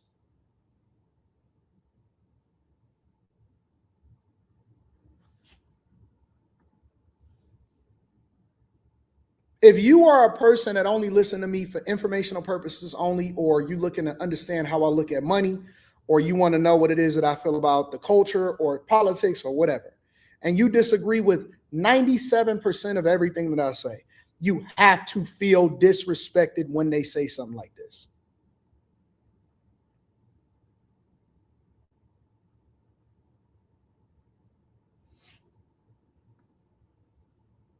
I'm incredibly angry as you all are. We have been visited by state-sanctioned violence that is currently occupying, terrorizing. So look at the guy that's on the right-hand side with the hoodie on, and it looks like a North Face or something like that. That's sitting down. Look at him. Pay attention to him too. Our neighborhoods. This is not okay. This is not the America we want to live in. And this is not the life we want for ourselves and for our neighbors. You see him? But in this, you see him? Eventually they get a little bit more courage. And because they're around all of their white apologist liberals, you know what?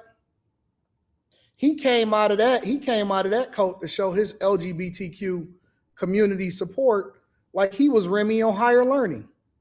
You remember Remy on Higher Learning when he took his hat off when he was studying amongst all of the people and he had just shaved his head and became a skinhead? Got to show that alphabet community flag. Got to show the disrespect to the Bible. Got to show the disrespect to the Bible. Anytime that I see somebody show their rainbow community colors, I take that as complete disrespect.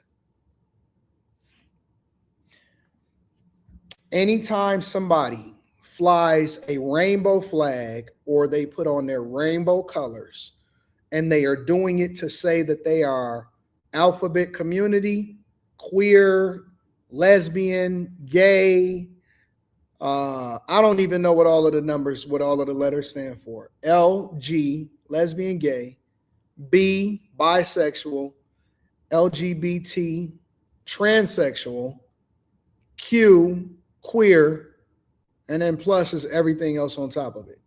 All right, I figured it out. So anytime somebody is lesbian, bisexual, transsexual, bisexual, and queer that pulls out that flag, I take it as direct disrespect. What is IA? What does the IA stand for?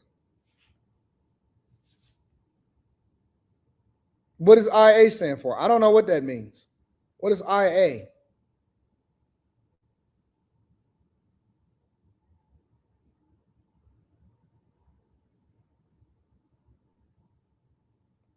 Asexual and extras. Intersexual. What is intersexual? Now I got to look it up because I want to see for myself.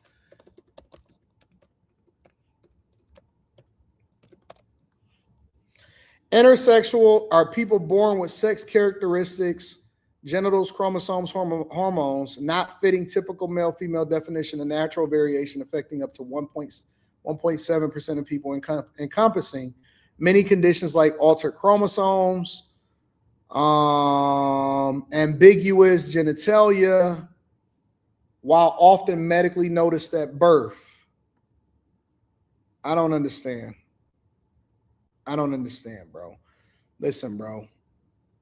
The rainbow is a covenant between man and God that he would never flood the earth again.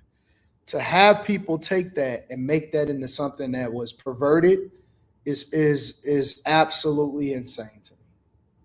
It's absolutely insane.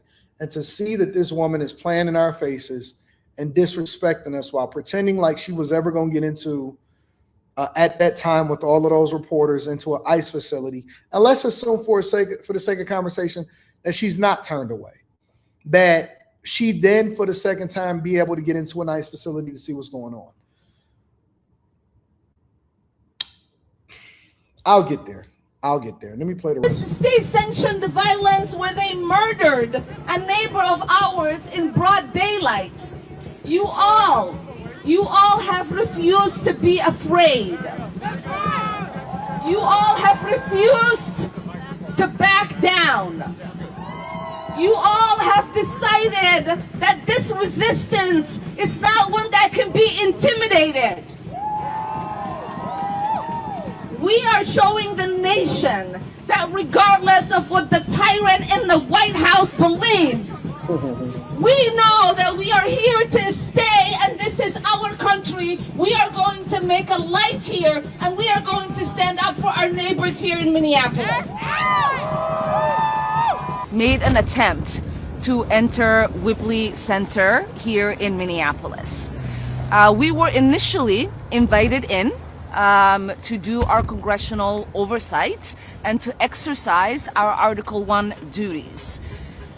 When we made it in, it was with the authorization of someone who's been here for a really long time, who understood that we had a congressional duty to enter the building and to see the facility.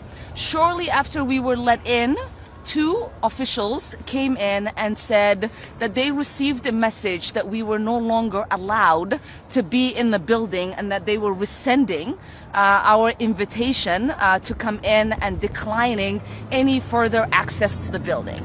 When we initially entered, I'll briefly describe what we saw. We were taken in to the monitoring center.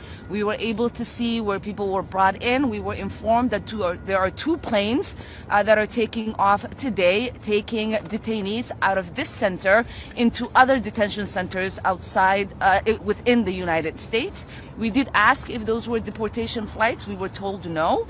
When we entered the detention center, we were able to observe about 20 people that were being detained there briefly.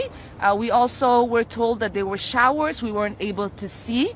We asked if there were hygiene products provided. They told us people are not held long enough to need those, which is insane because we've heard from people who have been detained here before. And so I will let my colleagues also share their observation, but I will end with this. What happened today is a blatant attempt to obstruct members of Congress from doing their oversight duties. This is what I wonder when it comes to members of Congress doing their oversight duties.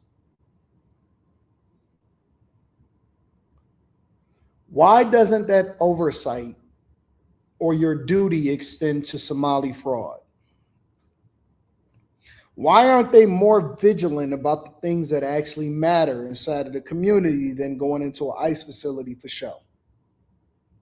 Because see, when it comes to Somali fraud, they don't know what's going on. They don't want to investigate. They're not trying to understand exactly where American taxpayer dollars are going. Even though Congress are the ones that basically run the purse strings of the United States of America. All of the things that are meaningful, all of the things that are necessary, all of the things that we're supposed to be focused on, they have no oversight on They have no understanding. They're not familiar with anything. They're confused about everything. But when it comes to actually the things that we care for, because remember, Trump won the popular vote and he won every single swing state. When it comes to the agenda of the American people, the Trump administration has a mandate to get people up out of here as they need to get them up out of here. And here's the thing.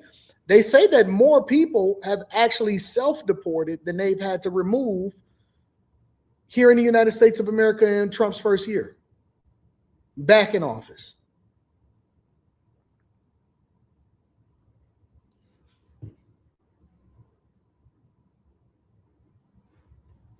Somebody said we need to win midterms. We absolutely need to win midterms. But let me tell you what the problem with most people is that's supposed to be voting during midterms is that they get relaxed. And as Trump said, most of the time, midterms go the opposite of whatever the general election is. And people get relaxed. People get relaxed. Somebody said America is becoming a third world country. Well, in some places it already is. All you got to do is go and visit Minneapolis. All you got to do is go and see what's happening there. A lot of people don't want to. A lot of people don't want to see it for themselves unless Nick Shirley or a vlogger goes by there and say, hey, man, this is what's happening over here. And so they completely forget about the fact that there are things that you need to pay attention to all across the United States of America. I told y'all again, and I showed y'all the video. I was already confused.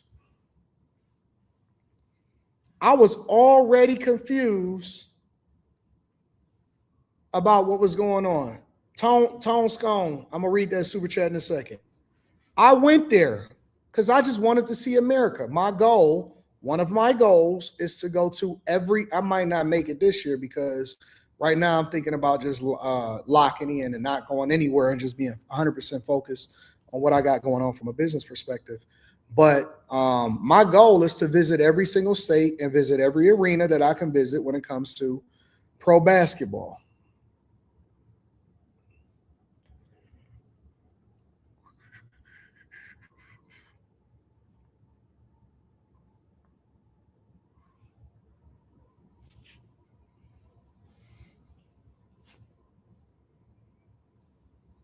Make sure y'all hit a like for the algorithm, subscribe to the channel, and turn on your notifications. Let me read some of these super chats, and we're going to go back to Ilhan Omar, but we're going to deep dive into her Face the Nation. She pulled up on Face the Nation, so that should be interesting.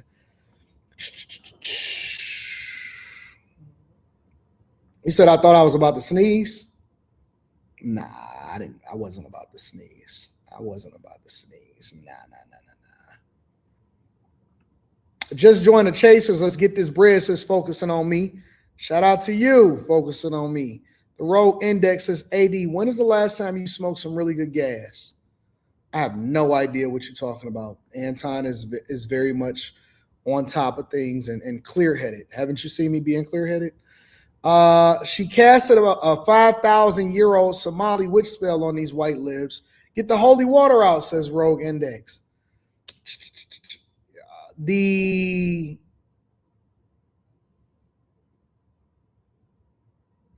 are my scriptures. Shout out to these are my scriptures. Y'all got to put some capital letters in there. He opened that shirt like Superman. What's up, love? Curly hair says, good morning. Where's the petition to change the law? Run for Congress or Senate, U.S. born only. Good day, my king, and all. Off to work I go. That would be a really good one. Mr. Law says black liberals won't get it until 20 years from now. Their children and grandchildren will open up textbooks and civil rights and see Somalian protests, immigration protests, and free Iran instead of their ancestors. That is very true. That is very true. Are you buying property in Memphis inside the qualified opportunity zones? I did not plan to buy property in Memphis under the qualified opportunity zones. I just planned on buying property in Memphis. One of the things that I got to do, Tone, is I have to find an architect, a general contractor, and a developer down in Memphis. Because if I'm buying property down there, then I also need to be able to develop it effectively. I don't want to just buy the property just to buy the property. Somebody said Anton smoked the gas in high school. Never. I never smoked in high school. I never smoked in high school. That's not true. That's not true. Anton did not smoke in high school. I did not smoke a cigarette. I did not smoke trees. I did not do none of that. I never smoked in high school. Never. Wasn't my thing. I was high off life. High off life. I wasn't on that. I wasn't trying to get in trouble. I wasn't trying to smell like trees. I ain't had time to be trying to, none of that stuff. All right. Let's continue on with the show. Let's get into Ilhan Omar. Ilhan. She talks with a lot of. I'm gonna have to figure out how to imitate her.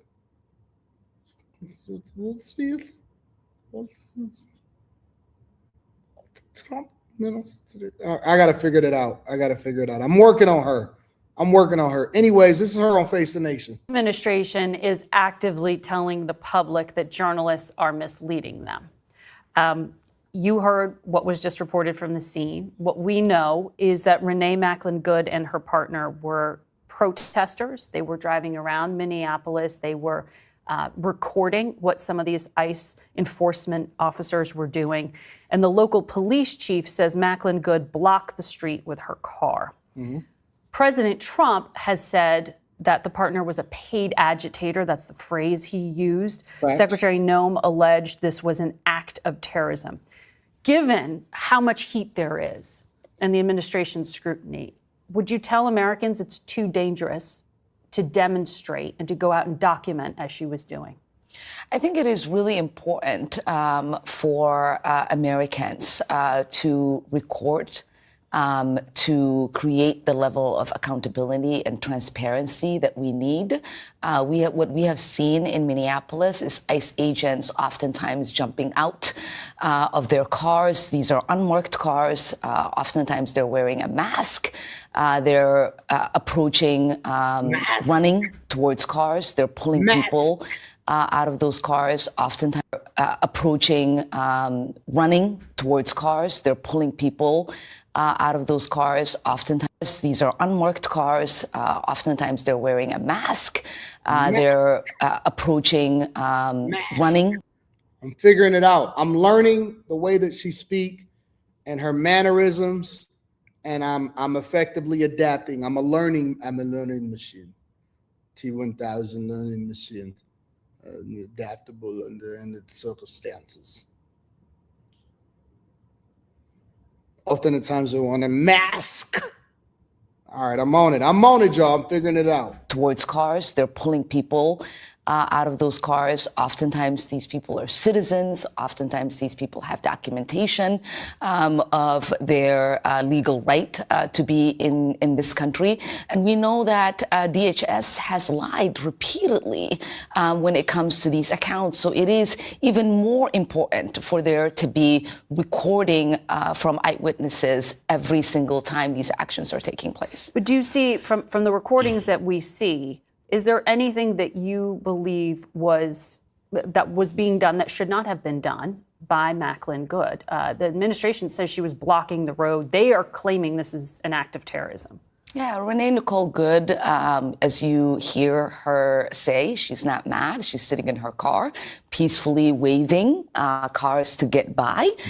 This agent, as you see, gets out of his car, automatically starts running towards her, trying to open her door. She feels scared. She tries to turn the wheel away. And then you see the other officer, who can clearly see the car is move.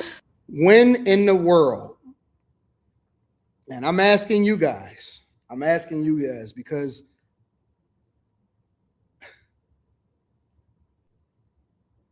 if I try to pull off from an officer because I'm allegedly scared, you know what happens to me?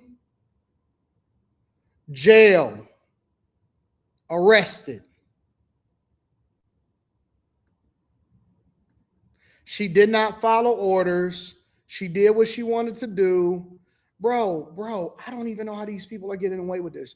I can't even, Bro, if I ride too close to a car that is pulled over, I get pulled over for interfering with a traffic stop or impeding traffic.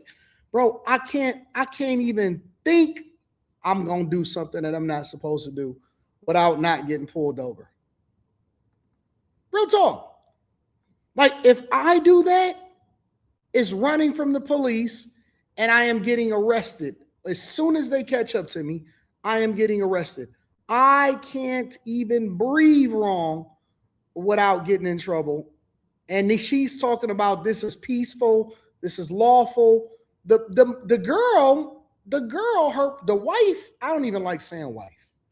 And let me say this. I don't even like saying wife because I don't believe in that shit. I don't believe that a man can be married to a man. I don't believe that a woman can be married to a woman. I don't believe in it, bro. I don't believe in it. So I'm not going into that. I'm not recognizing that. Maybe y'all can, maybe the state will. I'm not on that, right? Her person that she sleeps with said, drive, baby, drive. Drive, baby, drive.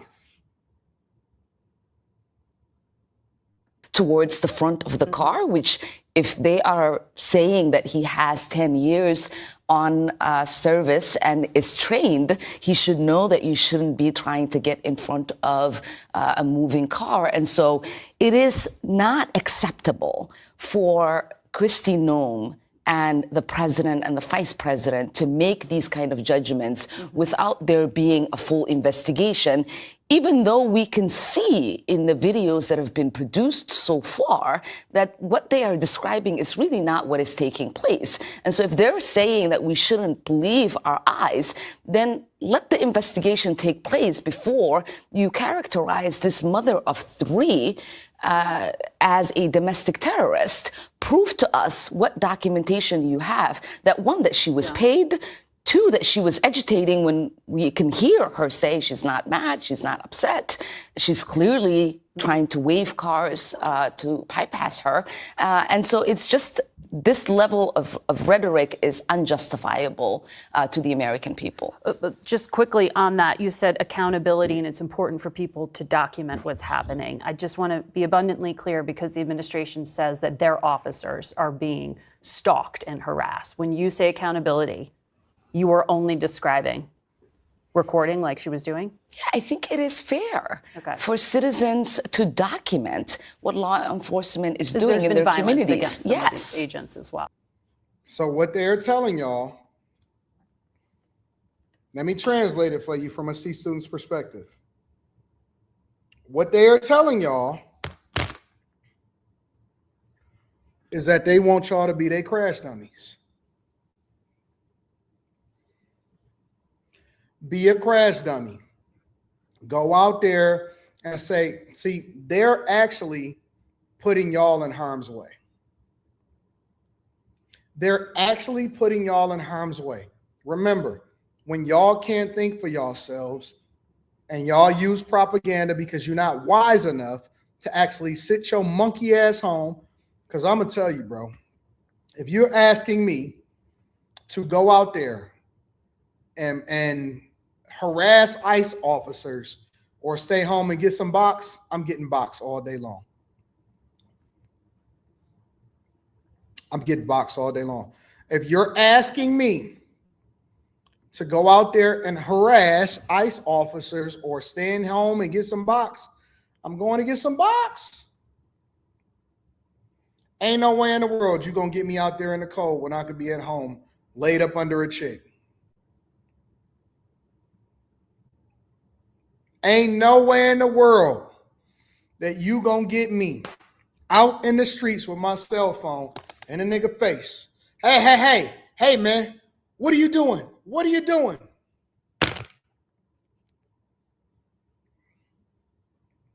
Had this debate, not a debate. We was talking about it yesterday on Frame Fights. And we was talking about a movie, and I asked him a question. I asked Ms. Sanchez and Slimmy a question. I said, would you rather have your favorite meal? I'm asking y'all in the chat today. This is the question that I asked Slimmy and Ms. Sanchez. I said, would you rather have your favorite meal or get some box?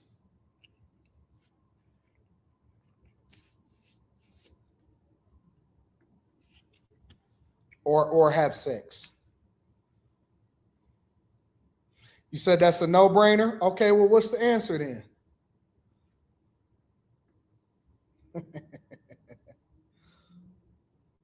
Really, Eric D? Wow. Wow, y'all got boxolitis for real. Wow, that's crazy. That's crazy. Your favorite meal? No, you can't eat. Either you get the box or you get the meal, one or the other. Ain't no I can eat later. Y'all are really all about boxolitis. I can't believe it. You know what's so funny? Yesterday, when we were doing the live stream, everybody said the food. Today, and here, I guess y'all took a nap. All of y'all are saying the box. Lady Candy said, you taking the food?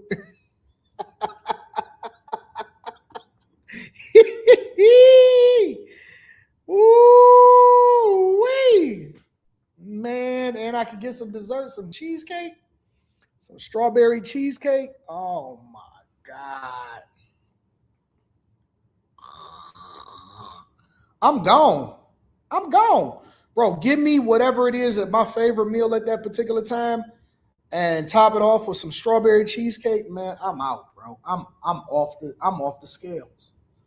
I'm off the Richter scale.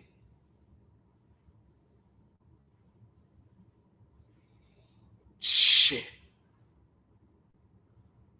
Man. Oh, a knocker. Oh, knocker. Oh, yes, dessert included. Oh my gosh. Oh man. How many rounds though? What do you mean how many rounds though?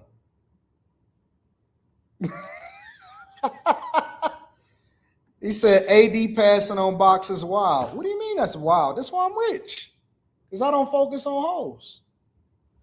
That's why I'm rich, because I don't focus on women. Listen, bro, listen. If you can't pass up on box, then you can't be rich. I'm just keeping it 100 with you, bro. If you can't pass up on sex, bro, I'm 43.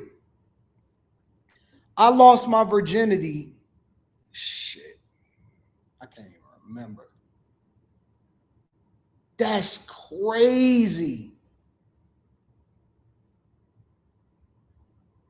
I remember when I lost my virginity. I actually told my mom. I told my parents. I said, yeah, you know what? Wasn't a good day for me. Y'all gonna be disappointed. My dad was just like, okay, I feel you. My mom was like, God is not pleased with you. God is not pleased with you. Dog, nigga, I lost my virginity 32 years ago, nigga. Ain't nobody stunting no box. Ain't nobody stunting no box. I lost my virginity 32 years ago. I'm chilling. I don't give a fuck about no box. I mean, it's cool. Don't get me wrong. I'm with it. I'm just not pedestalizing it. You know what I'm saying? You know, box. I'm not passing no box for my greatest meal of all time. The box could be mid.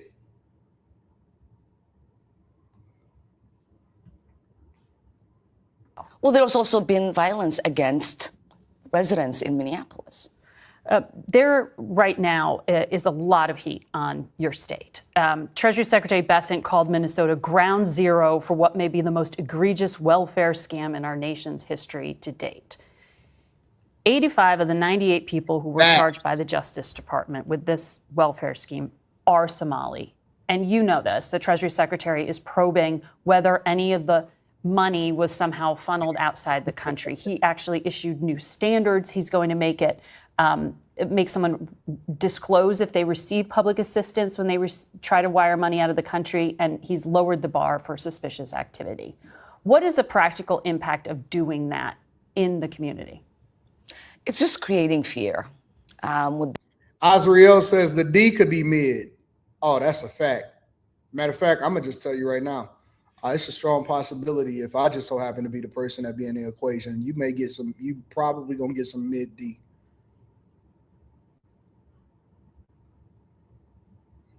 Probably going to get some mid D. Facts. That's a fact. All talent, mid effort. All talent, mid effort. I'm just telling you right now. It depends on the day. It depends on if I'm rested. Depends on if I'm.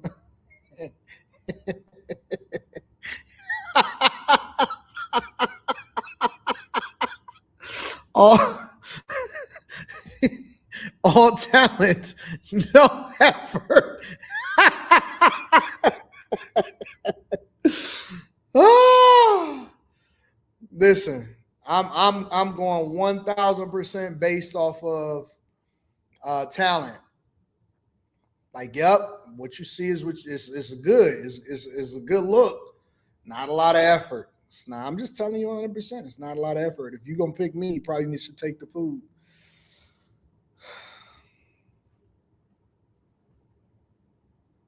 Oh, we gonna eat good together though later, but you should get the food. I feel like I have nothing to prove here. I have nothing to prove here. I'm 3 decades in the game. I'm good, bro. I'm chilling. I'm chilling. I'm slow motion. I'm not it depends on how much effort you want to put into it. I'm not gonna give you maximum effort. You know, I'm chilling. I feel confident about myself. I'm in a great space. You know what I'm saying? So anyways, we got to focus on Ilhan. They are doing is creating confusion, chaos, trying to intimidate people from being able to exercise their regular, normal activities that they would. There is no justification. Me and Candy going out to eat. You coming or no? Y'all gonna stay there and keep doing what y'all doing? Me and Candy is going out to eat. What we doing? You coming out to eat? In any of the things that they say. The 87 people that you've described as being investigated, many of them adjudicated, all happened under the Biden administration. There is no justification for this search. We know that ICE has the ability to conduct raids. There is no reason to have over 2,000 people coming in to our city and creating the level of terror that they have created. Well, the administration argues that they have to do it because the state failed to, right? The federal government and the state have been working peacefully together and have brought justice to these 87 people that you've described. None of the search that they have conducted has produced any sort of criminal activity. They haven't been able to charge anyone as of yet. Well, the administration... Yo, it's so much fraud over in Minneapolis and Minnesota. And it's all across the United States of America. It's not even just limited to that state. You know what I realized? I started thinking about it. Have y'all noticed this, fellas? And don't lie. Let's keep it 100. Minnesota is the only place. Yeah, I'm studying her accent. I'm going to get it together in a second. I'm figuring it out. Did y'all know that Minnesota is the only place whose basketball team is named after the state, not a city? Los Angeles Lakers, Detroit Pistons, Miami Heat, New York Knicks, Cleveland Cavaliers, Houston Rockets, Phoenix Suns, Sacramento Kings.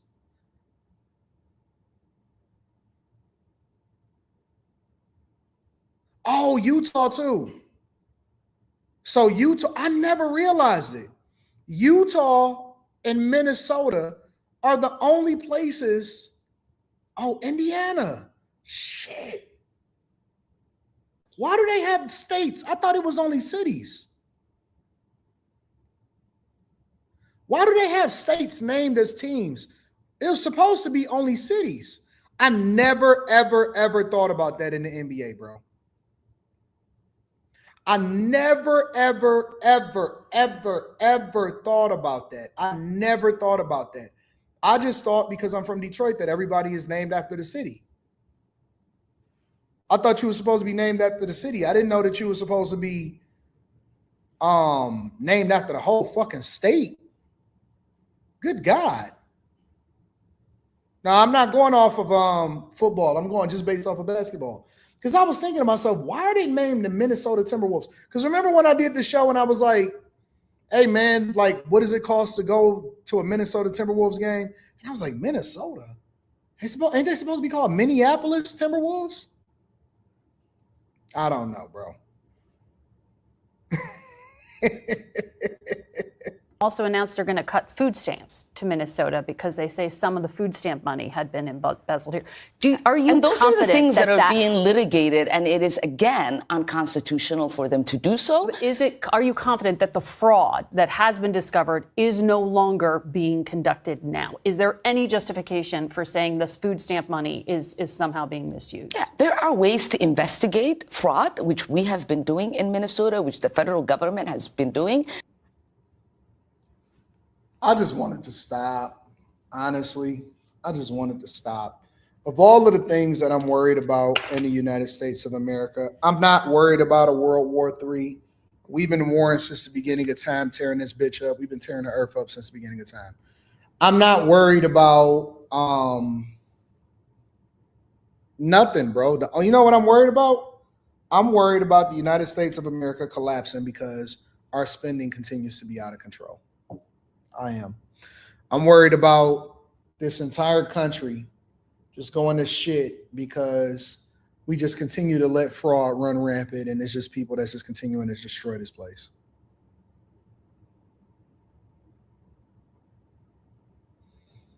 Honestly.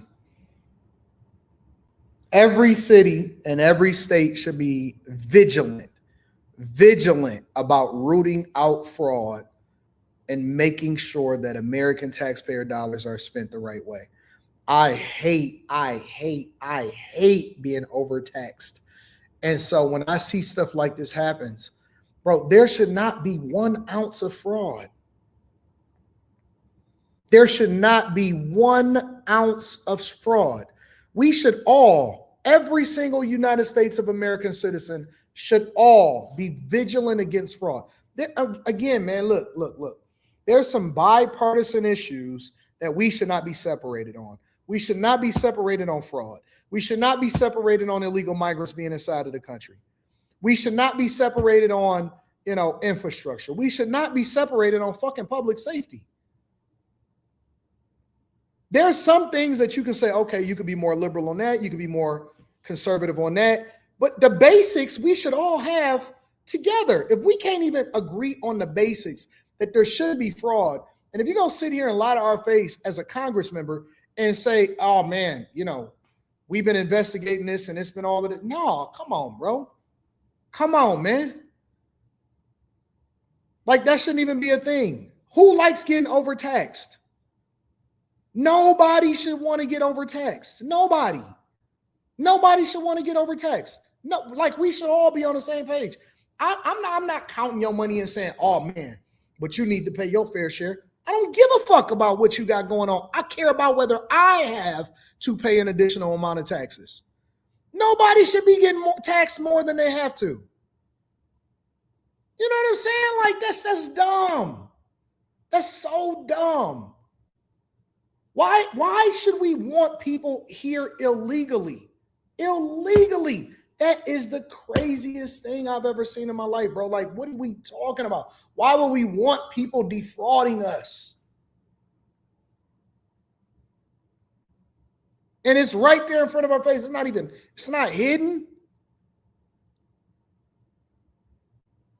It's not hidden. Why wouldn't I want to save people money that pour into the system? fuck is going on, man? Under the Biden administration, there is no reason for them to use this level of rhetoric. There is no reason for them to fully stop funding these programs. The only reason they are doing that is for PR purposes, and it is harming our state. It is harming my constituents, and it is creating the kind of chaos and confusion that no one needs in this moment. Because the administration and many conservative allies of the administration argue that this is still ongoing. There was that conservative influencer who went out and posted this video that there was that conservative influencer. Say his name, Nick Shirley. He did great work. Went viral, alleging that daycare facilities were pocketing public funds. Yeah, and as you know, he went hours where these businesses were not operating. Yep, CBS went out and which did its own again creates investigation. the level of confusion and chaos. Not true. It's not necessary in a moment when we are trying to deal with a serious problem that needs serious people to be able to address it. But do you think there was no recorded evidence of fraud according to the CBS investigation that was conducted? But Governor Walz did choose to not run for re-election. He dropped out of the race because of all of this. Because he wants to focus on defending our state and not defending a seat. Do you think there has been a sufficient level of accountability and ownership of the failure to have oversight here? Do you think this ends? That is what we want. We want to collaboratively work with the administration to try to make sure that there is no fraud that's being perpetuated on our state. What we do not want is the level of terror, of confusion, of chaos that is being created without any results in this moment. Very quickly, before I let you go, the Chair Oversight Committee said that he wants to refer you to the Ethics Committee. I've been referred like 100 times, so he's looking at your husband's income and net worth. He said it was tied to private equity investment funds, but he seems to be insinuating that you personally are tied into this welfare scam. How do you respond to that? Ever since I've gotten to Congress, they...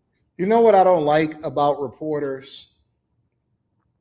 I don't like that they're trying to maintain a relationship. I would rather people not ask the question than to allow for them to play in your face. Don't give her a softball question so that she can then say, well, you know, they referred me a bunch of times and they found nothing. That's not answering the question. Is your net worth? Are you in a relationship? Are you married to a person that you're truly in a relationship with? These are the questions that you should ask Congress members and people that are getting paid by taxpayer dollars. Are you in a relationship for money, resources? Do you love this person? I never see you with them. Oh, okay, cool. Is your net worth estimated to be over $30 million? Is that directly tied to A, B, and C? Not, hey, you know what they thinking about referring you to the ethics committee? What do you think about that over here? Well, you know, they've investigated a lot. And it's like you're giving them an escape hatch, and I don't understand it. I don't understand it. I genuinely don't understand it, man. I don't. I'm so confused. Make sure you guys hit a like for the algorithm, subscribe to the channel, and turn on your notifications. These next few, we about to get to the money, and then we're going to talk about Omi and the Hellcat last. Let's see what we got here. I'm honestly, well, hold on for a second. Y'all choosing sex over food to me is crazy. Crazy, nigga. You can always get some box. Nigga, your favorite meal at the favorite spot. Shit. J. Alexander's. Then they got the key lime pie. They got the not your ordinary mac and cheese. Something like that. Oh, man. I'm going to tell you right now. Maybe 10 years ago. No. I'll take that back. What was it? What we in 2026? 2020, 2008, 2009.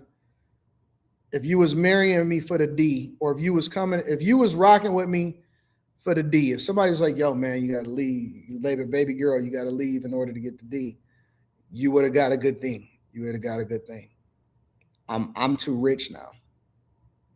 You get mid-effort, right? So 2026, if you're trying to do it because you're just trying to have sex all day and stuff like that, I would tell you don't do it. Honestly, I would tell you to just don't do it. Don't do it. I got nothing for you. I could have a good listen. We gonna have a ball. We can fly together. We gonna have some good games to go to, courtside seats. We gonna have all of the good experiences. But if you are, fuck that. I think that should be a requirement. Before we get into this next conversation, I think that should be a requirement. Like, if I was single and I was out in the dating world and we sitting and we having lunch together, and you say, and you had the courage, you said, so what's the D like? I would tell you for real. I'd be like, like on a great day, you know what I'm saying? Like if it's your birthday, but most of the other days, getting mid-effort. Good talent, mid-effort. If you want a companion where you can spend time with and we can rock out.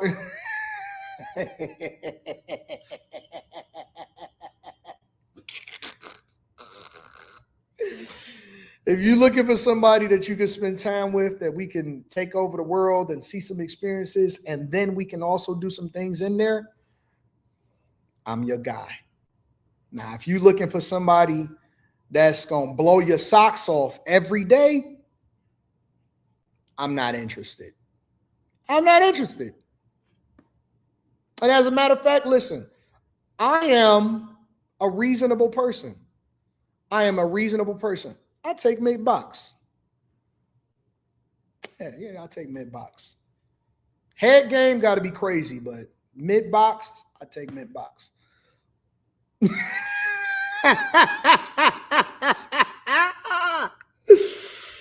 Oh, I just want to lay in it for a little while. You know what I'm saying? I just want to lay in it for a little while. I'm not interested in going 30 rounds for 30 days. I ain't interested in going 30 rounds for 30 days. I just want something nice, pretty on my side, go do some fun things. You know, get it in a few times a week. And I'm straight. I'm straight with that. 3-4 times a week. I'm good with that. I don't need all of that. I don't need that, bro. I'm straight.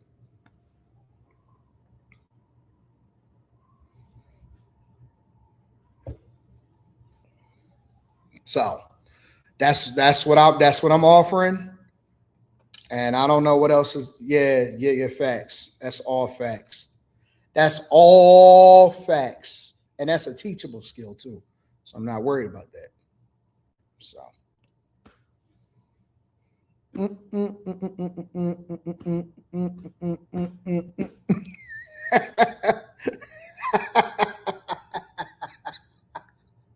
while your mom watching, y'all act like your mom don't know what's going on.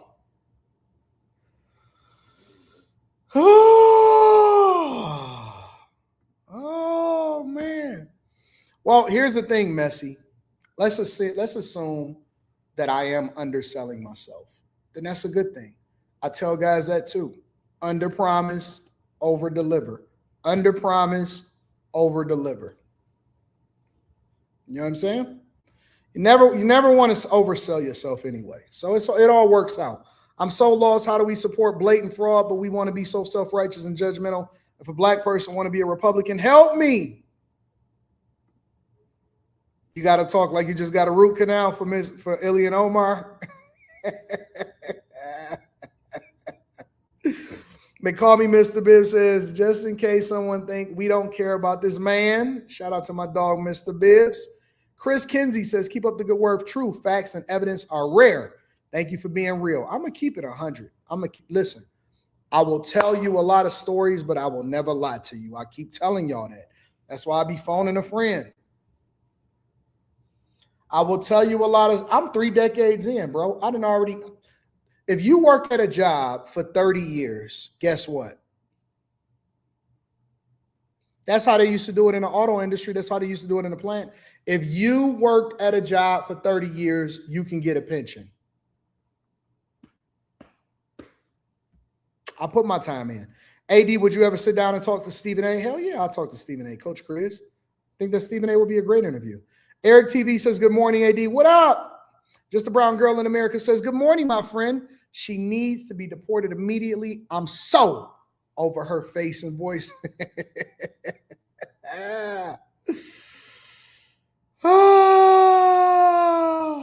Coach Chris says, how do you find time to read all of the super chats and the other shows? Claim it ain't enough to do it. Well, let me tell you why. Well, first of all, I get more super chats than a lot of these other shows. But secondly, it's because I actually value the people. And that's why, y'all know that. I tell y'all that all the time. First of all, I don't require for people to send super chats. So anything, I don't expect it. Anything that anybody sends on this platform or on my platforms, it's just extra. You know what I'm saying? It's appreciated. And I also understand that fuck the content. Without the people, this shit don't exist. Without the people, it don't exist. So I am going to acknowledge, I've had days where I've had over 140 super chats. I've had Monday nights where I've had over 140 super chats on one segment of the show. And we read every last one of them. And the reason that is because people don't have to. They spend their hard-earned money to support a platform. And no matter how big you get, and no matter how small it is, and that's why I say it's extra, and I'm gonna acknowledge everybody. The people are the ones that make the shows. It's not the creators. Don't let anybody think that you better, that they tell you that they better or they above it, because they're not.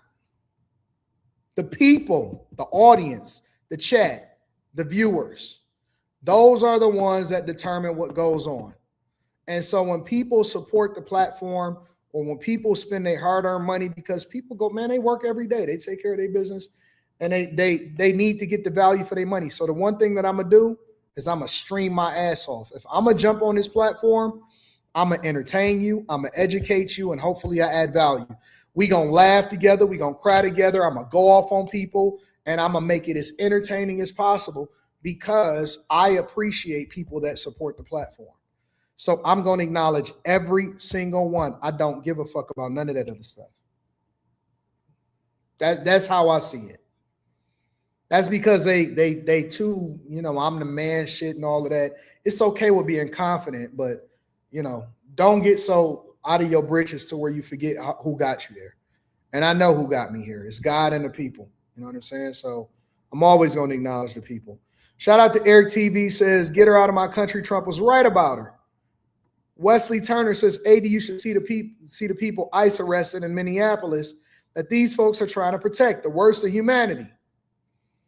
Lee Duran says, Ilhan Omar sound like the female version of Christopher Walken. I like Christopher Walken. Thank you, Tabby. Rogue Index says, it smell like raid insect traps. Oh, wow.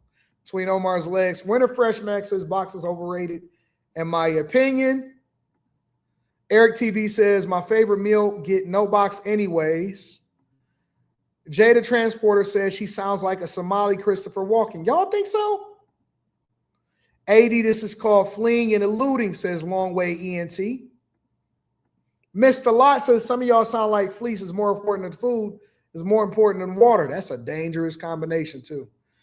Mr. Mayor says box over food all day. I'm fasting anyways. Well, what about when you're not fasting?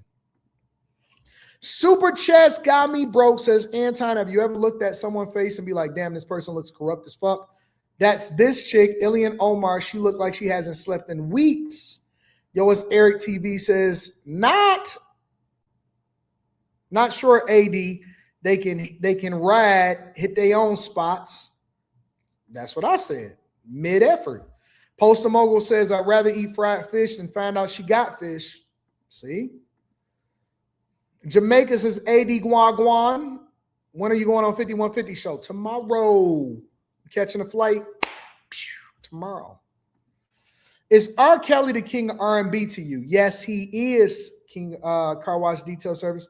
Lex. I like Lex. I really like Lex. The more I learn about Lex, the more I like her. AR Smitty or AR is back says, Lord, why did my mom have to watch this episode? Your mama probably be cracking up too. She probably cracking up like a mug. TS Car Wash and Detail Services. AD, should people sow their wild oats before getting married? Who you got to win the Super Bowl? I say the Bears is Josh Allen's easiest path to win. The Bears can win it. I would rock with the Bears. I would say that people should not sow their wild oats before getting married. I would say no. Why mess it up? Lex, please. Turn off the lights. Corey P says, have you ever got a car from Vanguard? They always got a clean lineup. Never. I've never got a car from Vanguard. I'll be watching DJ act live for hours and he only read 2 to 3 chats in a 4-hour stream. Really? Wow. Well, you're never going to get that over here. Never going to get that over here. All right, y'all. Let's continue on with the show. I want to get into... We don't have enough time to cover them all. I'm going to get into PBS later. We're not going to do the PBS one. We got enough time? Fuck it. Let's go. Skip it. If we wind up doing a 3.5-hour show, we're going to do a 3.5-hour show. Let's get to it. I want to get into PBS. Actually, this probably is not even going to take that long. PBS is shutting down some coverage, and will they go out of business? Let's deep dive. Make sure to like for the algorithm. Subscribe to the channel and turn on your notifications. Tonight, we want to note a change for us here at PBS News. Due to federal budget cuts, we've had to make the difficult decision to rework our staffing and programming. And this Sunday, our PBS News Weekend team will sign off the air. PBS News Weekend anchor John Yang is here with us now. And John, we're going to miss you so much. Thank you doesn't even begin to cover it. You and the team have done incredible storytelling and covered major breaking news every weekend. That's right. Weekend after weekend, you and the team brought such rigor and heart and care to the stories that you covered. You will be deeply missed, and we are deeply grateful for all of your work. Jeff, thank you very much. And Jeff, you know what this is like. You sat in the chair I occupy now, the founding anchor of this program. This has been a lot of news on weekends. I can think back to the October 7th attacks in Israel, the first assassination attempt on President Trump, President Biden dropping out of the presidential race. Mm-hmm. And this is, as I like to call it, the small but mighty team that handled all these stories week in and week out. So let me give y'all some insight. Capricorn Queen says, you sound like you got a reasonable name. You sound like you're actually a real person. So I like what you said. You said PBS is a staple. Facts. Shout out to my dog, Ray Sean. I'm going to read that super chat shortly. Said PBS is a staple. I agree with you.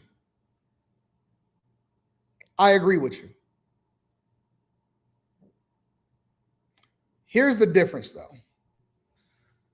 PBS, NPR, and all of these places are subsidized by the federal government, meaning that our taxpayer dollars are the ones that pay these people their huge salaries. It funds the anchor role. It funds the TVs. It fund the internships. It funds the cameras. It funds everything, right? So we are the ones that give our money, whether we like it or not, to these platforms. Outlander, you said PBS is too left-wing now. Here's the thing. I don't care if they left-wing. I don't care if they right-wing. I think that they need to figure out how to be profitable as an organization outside of our taxpayer dollars. PBS, in my opinion, has been upended by social media and individual journalists that do a much better job than whatever it is structure that they feel like they need millions and millions and billions of dollars in order to put on a PBS show. Because guess what? I don't give a fuck about PBS. I don't. We have enough YouTube channels. We got enough TikTokers. We got enough Instagram reporters. We got enough individual stations and all of that type of stuff to give us all of the information that we need when we need it. I don't remember the last time that anybody actually tuned in to see what PBS is talking about. They may have a special report. They may have a special thing or whatever. They got to figure out how to sell advertising like everybody else.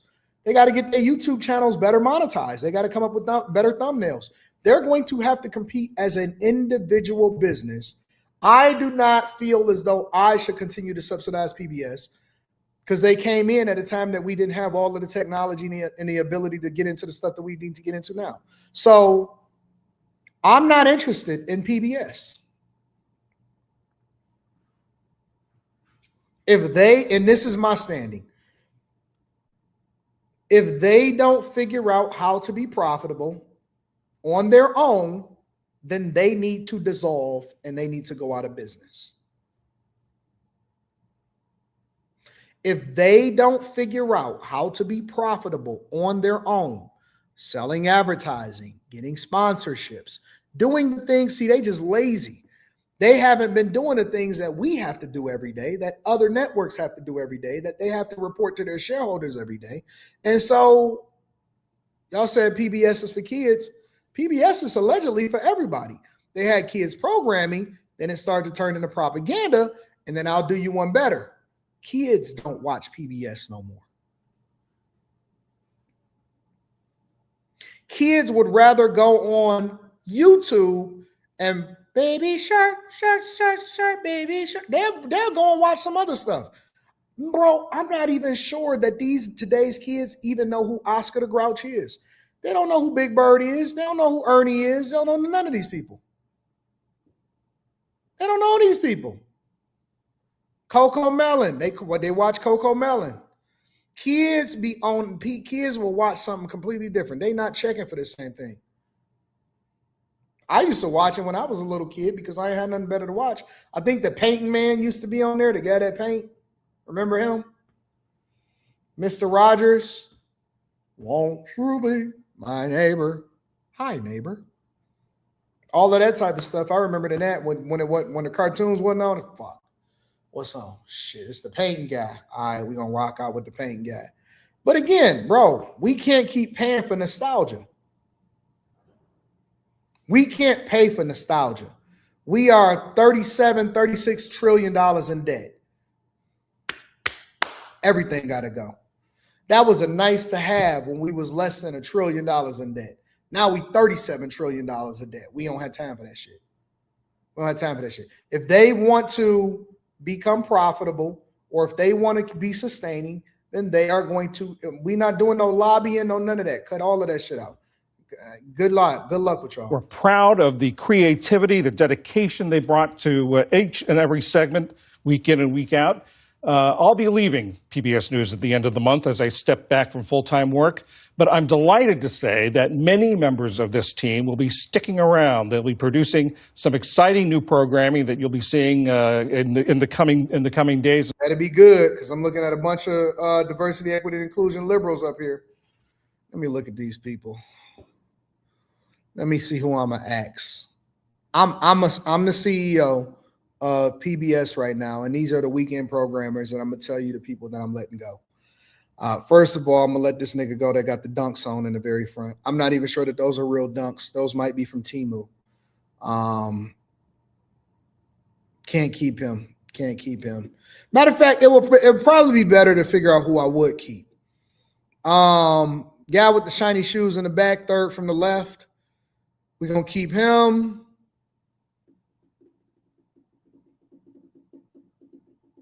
Got an Indian in the back, third from the right. We're going to keep her. The tall one probably next to her all the way over to the right. We're going to keep her too. Guy in the purple shirt, he may know a little bit of IT, probably a good cameraman. We're going to use him. And I want to step out on him. I'm a little iffy with the guy all the way to the left. Black girl's a little too earthy. All of them women, most of them women, they got to go, though. Red dress, I think I can get some better talent for that. Now we can get some better talent. One of the things that PBS has not been very focused on is getting people that are good on the camera. You know what I'm saying? People over there in New York, Miami, they got some good anchors that's good on the camera. They look good. You got to get over rid of that frumpiness. Got to get rid of that frumpiness. See, PBS has been slacking. The lineup. Look at their fucking lineup. You know what? Everybody laid off. Fuck it. Everybody laid off. Look at the goddamn lineup, bro. None of these people, you knew that you were all going to have to stand in front of the camera today. You should have been looking sweet as fuck. Yo, we got to come from behind the camera. It's the final show. I'm about to get on here, man. I'm about to be looking sweet. You know what I'm saying? Nah, dog. Nah. Everybody got to go. Everybody got to go. We're getting a whole new lineup. We're doing new shows. We're doing things differently, and we're gonna get it popping. None of this what we see right here. They'll be producing some exciting new programming that you'll be seeing in the coming days and coming weeks. And so we thank them and look forward to that. You only want to look at Huge thank you to you and the team, John. It's a remarkable crew. Hey, just a minute before you move on, I want to say thank you for watching and for supporting us. It's you, all of our viewers, our readers, and our listeners who make everything that we do possible. So thank you from everyone here at PBS News. Yeah, they got to go. Everybody got to go, bro. PBS, again, I think that every company nowadays, almost every company, they need to be profitable on their own. No more subsidizing people by the federal government. No more just putting mid talent on air. We're not doing that junk no more. Everybody got to go. Make sure you guys hit a like for the algorithm, subscribe to the channel. Cause man, no. We work hard. We go and scout talent. We figure out who it is that we can put on air. All of this stuff, and they out here just putting out mid stuff because they automatically get funding. I bet you they didn't know that was coming.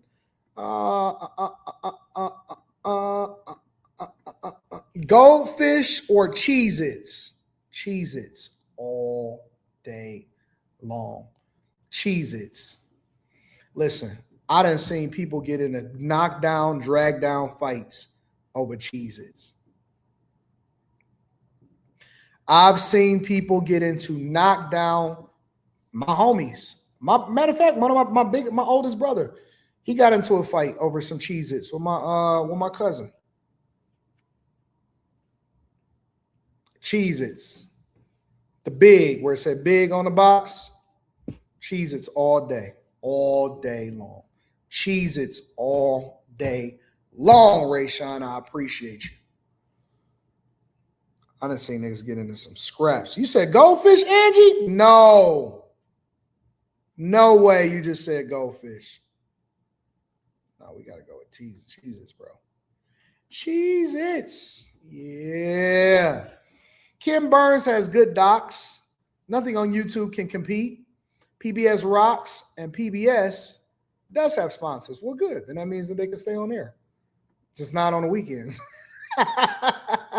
Fist of Flame says, the whole PBS staff looked like a bologna sandwich on white bread with no condiments. Chase Barnes says they look like the Temu version of PBS. All right. Let me see.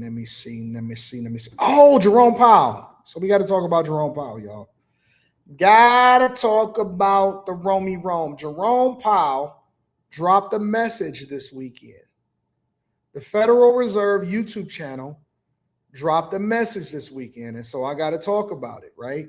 This is him and what he had to say. On Friday, the Department of Justice served the Federal Reserve with grand jury subpoenas, threatening a criminal indictment related to my testimony before the Senate Banking Committee last June. Let me back that up one more time. Good evening. On Friday, the Department of Justice served the Federal Reserve with grand jury subpoenas, threatening a criminal indictment related to my testimony before the Senate Banking Committee last June. That testimony concerned in part a multi-year project to renovate historic Federal Reserve office buildings.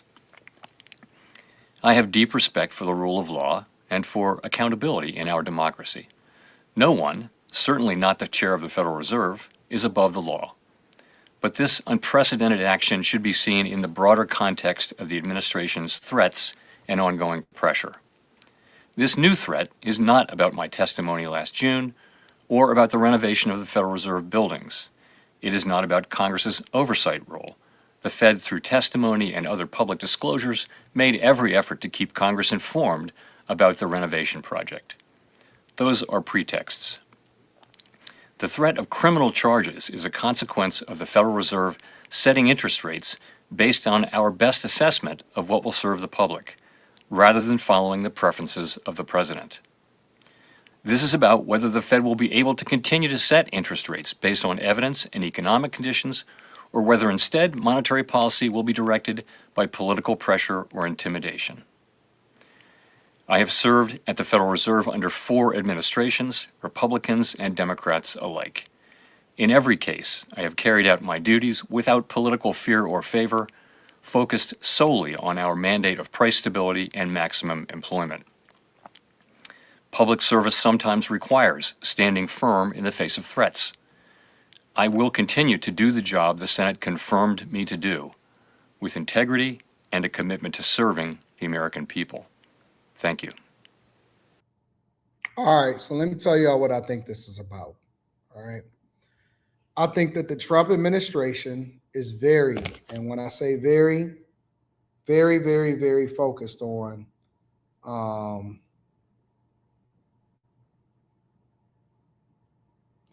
very, very, very focused on getting interest rates down.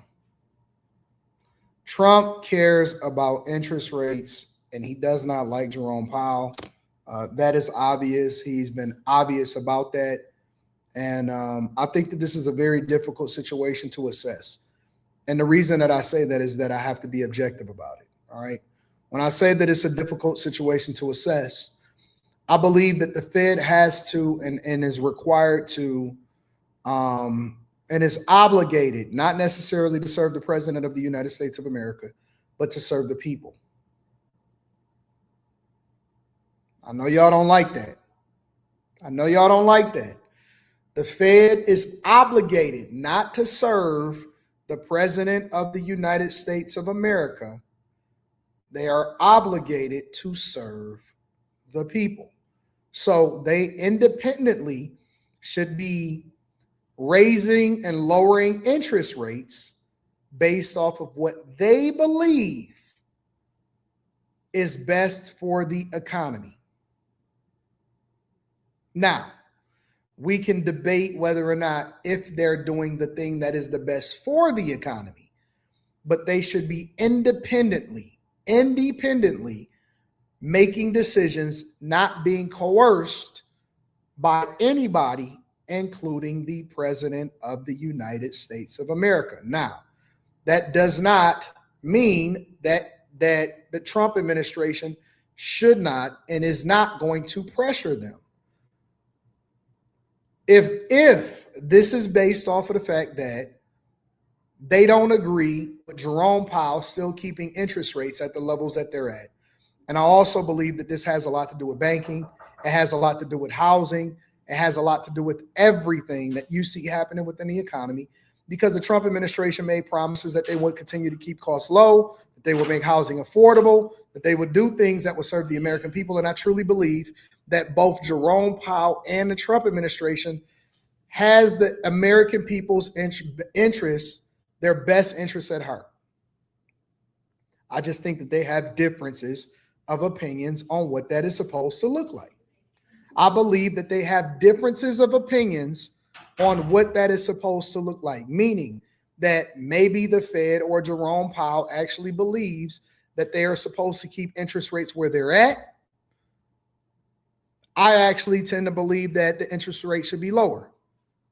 I think that inflation has regularly been under 3%, closer to 2%, and the Trump administration is trying to get it down under 2% eventually.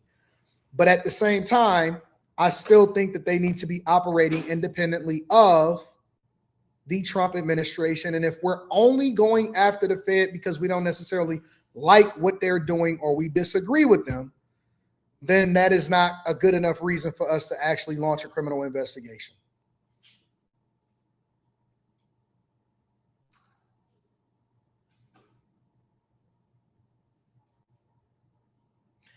Again, I tend to think and side with the idea that interest rates should be lower because that would be better for the economy.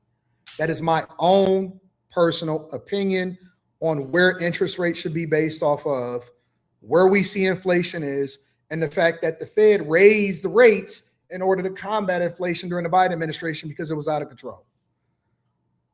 However, I do not believe that if Jerome Powell and the Fed is operating in their belief on the best interest of the people, then obviously they have way more interest or way more understanding about what's happening in the economy than I will ever have, right?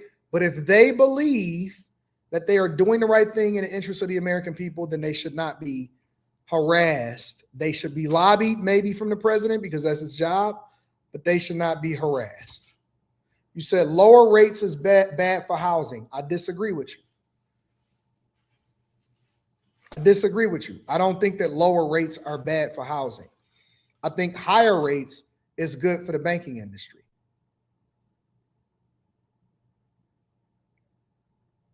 Agreed. Absolutely, Yakar. Cheap money means more investments, more jobs, more circulation of the American dollar, more ability for people to spend and buy and sell, start their own business. You're funding expansions, all of that. But if the cost of money is too high, then you stifle the economy. You stifle the economy. I actually think that tariffs are good for the economy. You said inflation goes up when rates are lower. That's not necessarily true. That is not necessarily true. There's a lot of factors that goes into inflation. Because you got to remember, rates were low when Trump was in office the first time and they had inflation under 2%. That's not necessarily true. It's not necessarily true. Because again, y'all only looking at it from the lens of housing. I'm looking at it holistically. I'm looking at housing. I'm looking at credit cards. I'm looking at auto loans. I'm looking at banks. I'm looking at everything.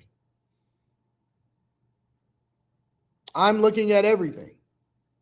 So I think that the circulation of money actually improves and adds to investment and investing in the economy, especially if you're trying to incentivize companies to expand and invest more inside of the United States of America. You need cheaper money in order to have more jobs and more money circulating, which is always going to be better for the economy because it ultimately goes up back into the federal government. But again, I think that two things can be true at the same time. I believe that Jerome Powell actually believes that he's doing the thing that's in the best interest of Americans. I think that he's doing the best thing in the best interest of Americans. I don't think that Jerome Powell needs this. I don't think that he needs the job necessarily. I don't think that any of that type of stuff. But I think that Trump just fundamentally disagrees. And I think that the Trump administration, if, again, and I'm not saying that they are, but if the Trump administration is launching an investigation to ultimately try to oust Jerome Powell, then I don't agree with that. I do not agree with that. I think that that would be a bad thing. So you said a 10% cap on credit card interest for 1 year. I disagree with that also. Because then you're trying to say that you're limiting the ability for you as an individual to make a decision of whether you should have a credit card in the first place. We want the government to protect us against ourselves. I'm not for more government regulation. I'm for less government regulation. And I'm for more accountability from the people. And so I think it's individually, right? Individually, you have to make an assessment on whether or not this makes sense for you. And the banking industry needs to make a decision on whether or not you're a good person to extend credit to.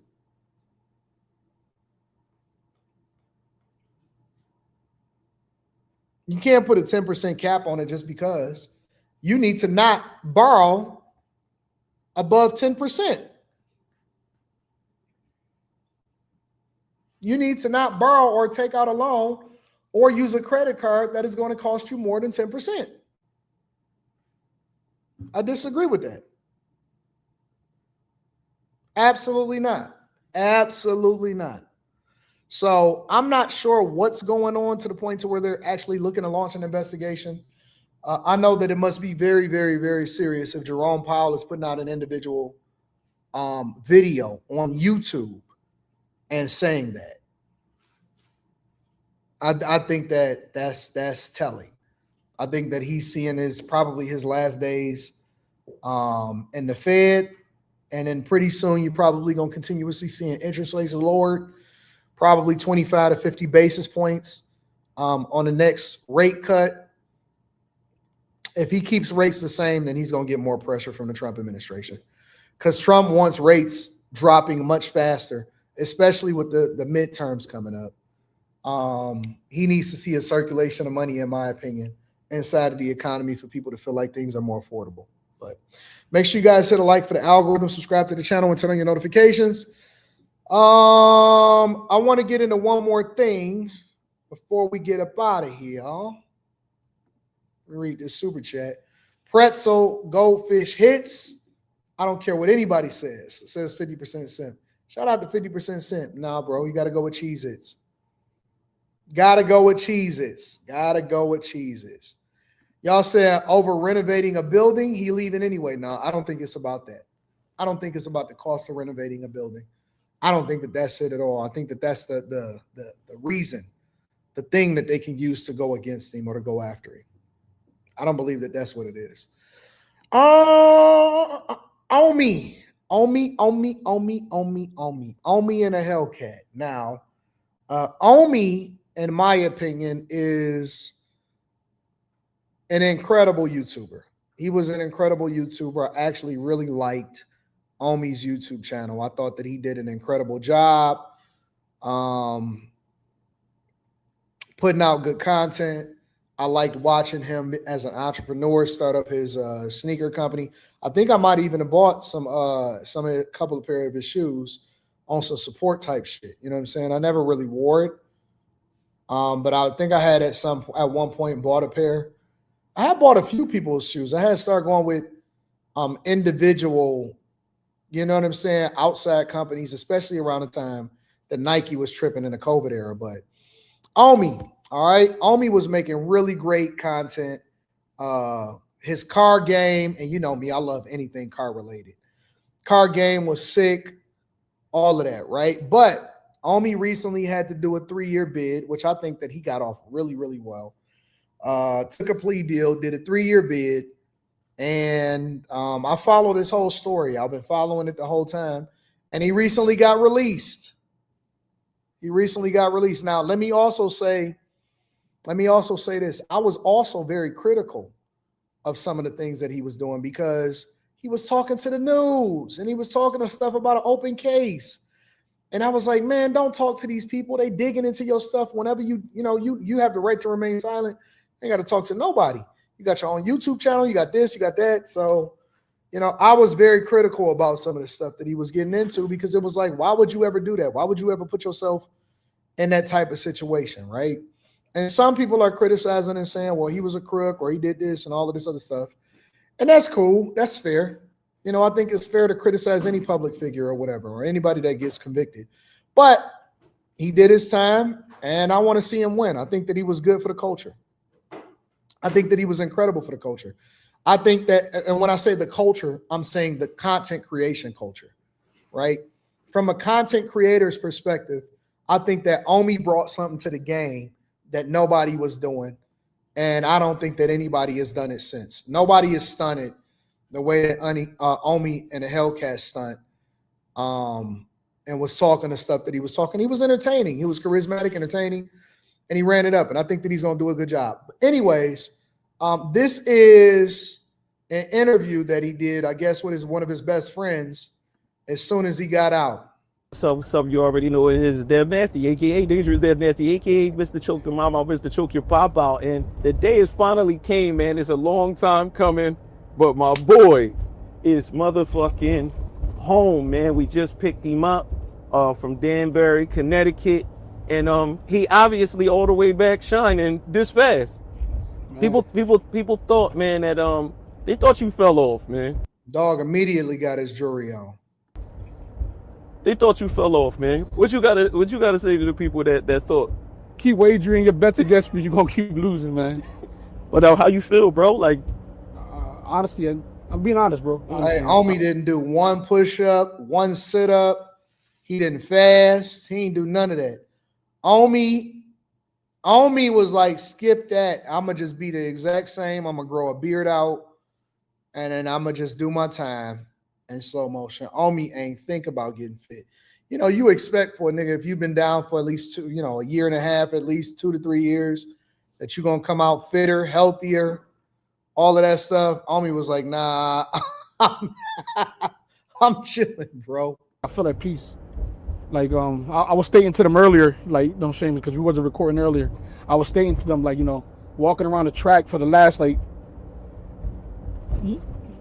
fast rewind. You know what I'm saying? Like, I came into prison, right? And I really feel like I needed this shit. I came in prison super entitled.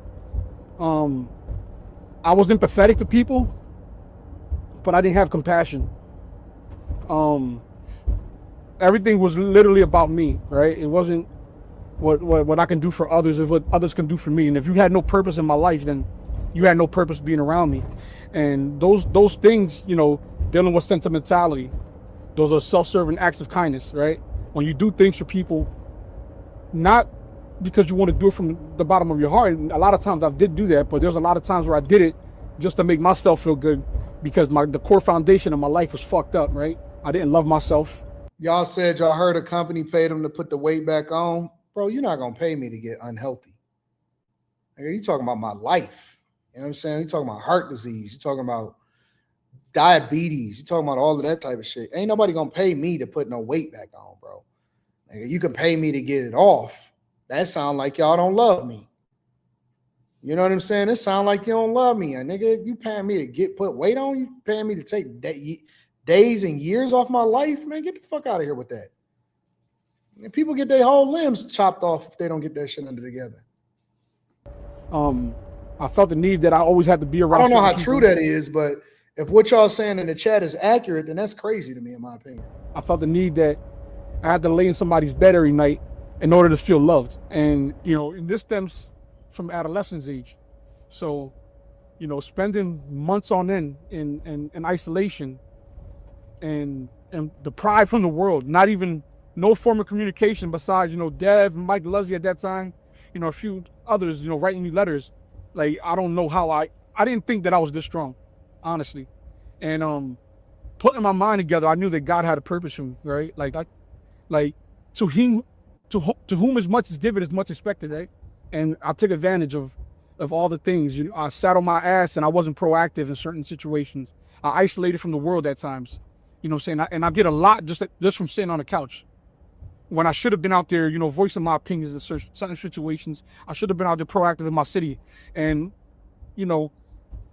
throughout this whole journey, I felt like people owed me shit. I felt super entitled. And I ain't gonna lie, man, I had a lot of animosity and a lot of things I had to work on.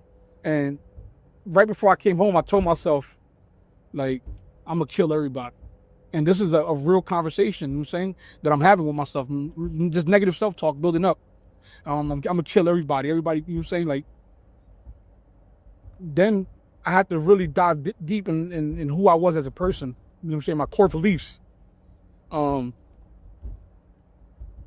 not that nigga who thinks that he could just run around and just act tough, because that's not who I am as a person. I'm not soft, but I'm not a person that sits here and does things like that. You know what I'm saying? Like, you can do something to me today, you can stab me today, and tomorrow I'll forgive you. That's the kind of heart I have. And I had to, like, really sit down and have these conversations with myself, because my father's no longer here.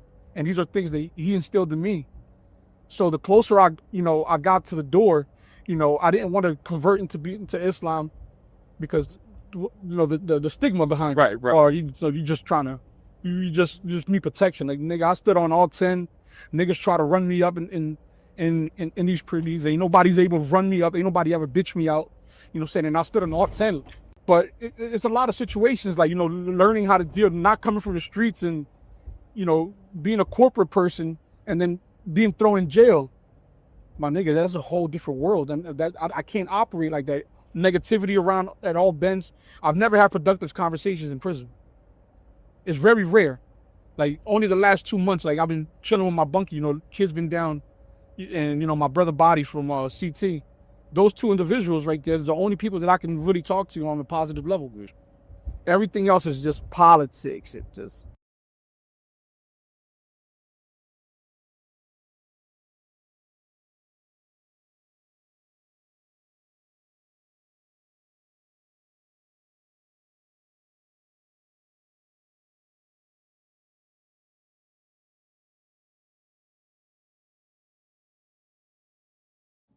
I'm sorry, y'all. Yeah, Mimi is the girl that was supposed to be holding him down. That was his chick. He was supposedly marrying her.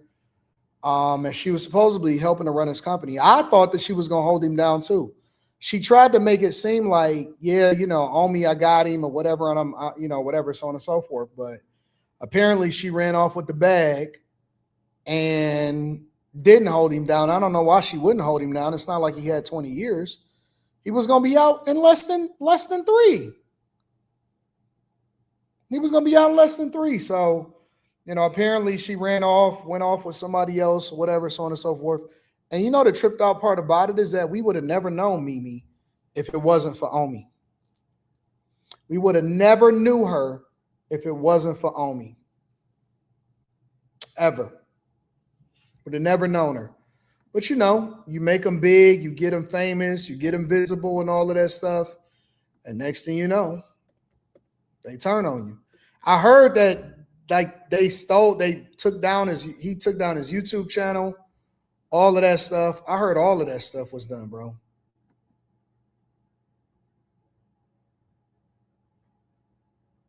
Crazy, man. Crazy, crazy, crazy.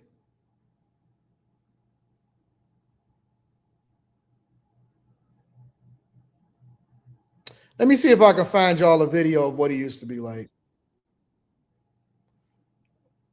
Like some of the old stuff that maybe he used to post. I heard it was it's like some old videos that's kind of like blurry and stuff from like years ago that people tried to create a YouTube channel with some of his old content and stuff like that. Let me see if I can find something.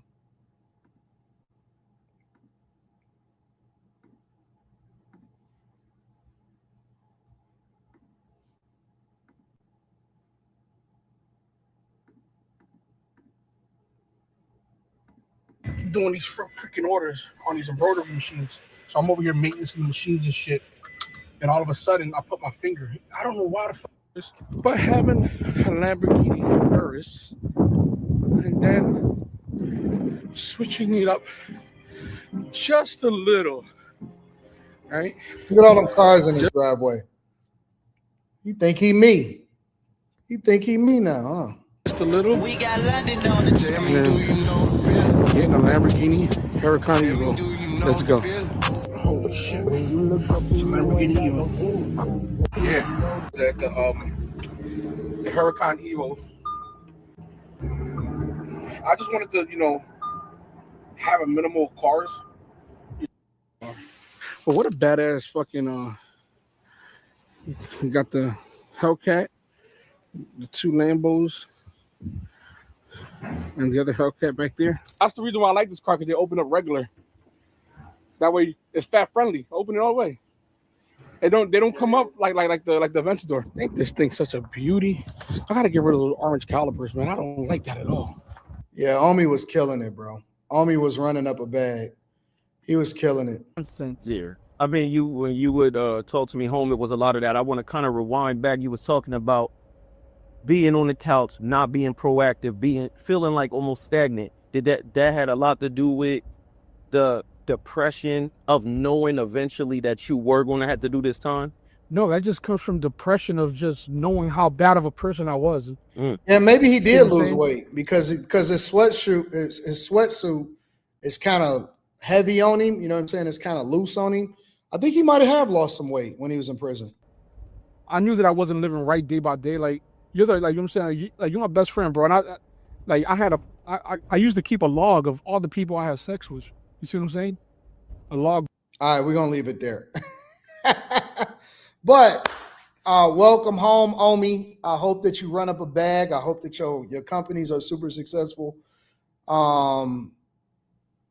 My biggest advice for him, and I'm sure he don't need no advice from nobody, because he had a lot of time to think about what he wanted his life to be like when he was sitting down. My biggest thing for him is stay away from people that don't have your best interests at heart, bro. Omi spent a lot of money looking out for people, tricking off on girls, taking care of people, setting up companies and putting stuff in place. And everybody turned on him. You know what I'm saying? Oh, not everybody, but it seems like most people actually turned on him. And, you know, he didn't have nobody in his corner to hold him down. So hopefully he get everything back. Hopefully he does really well. Welcome back. Hopefully he create a YouTube channel. That's all I want to see. I want to see him actually create a YouTube channel. Maybe I'll reach out to him and see if he up for an interview or something like that. We'll see what's happening. But I'm sure Say Cheese is gonna be on that ASAP as far as an interview. But we'll see what happens. All right, y'all. Listen, I love y'all. I appreciate y'all. Thank y'all for continuing to hold me down. I'm gonna read a couple more super chats and check the cash apps. And we got the Q show tonight. All right. Faith M says, AD, Bob Ross has a marathon every weekend on YouTube, over 6 million subscribers. I watch it sometime, very calming. Yeah, I know. I seen it. People love Bob Ross, but he ain't on there no more. On that other platform. God will humble you, but still protect you, says Eric TV. Shout out to Eric TV. And then I got y'all. I know about the prayer. I got y'all. I appreciate y'all. Let's see what's happening. Make sure I ain't miss nobody. Shout out to Mike That Dude said he'd take the box over the food. Y'all wow. Y'all are wild. All right, y'all. Q show tonight. It's going to be popping. I love y'all. I appreciate y'all. Me, Q, Shampoo, and the crew. We in there like swimwear. Peace.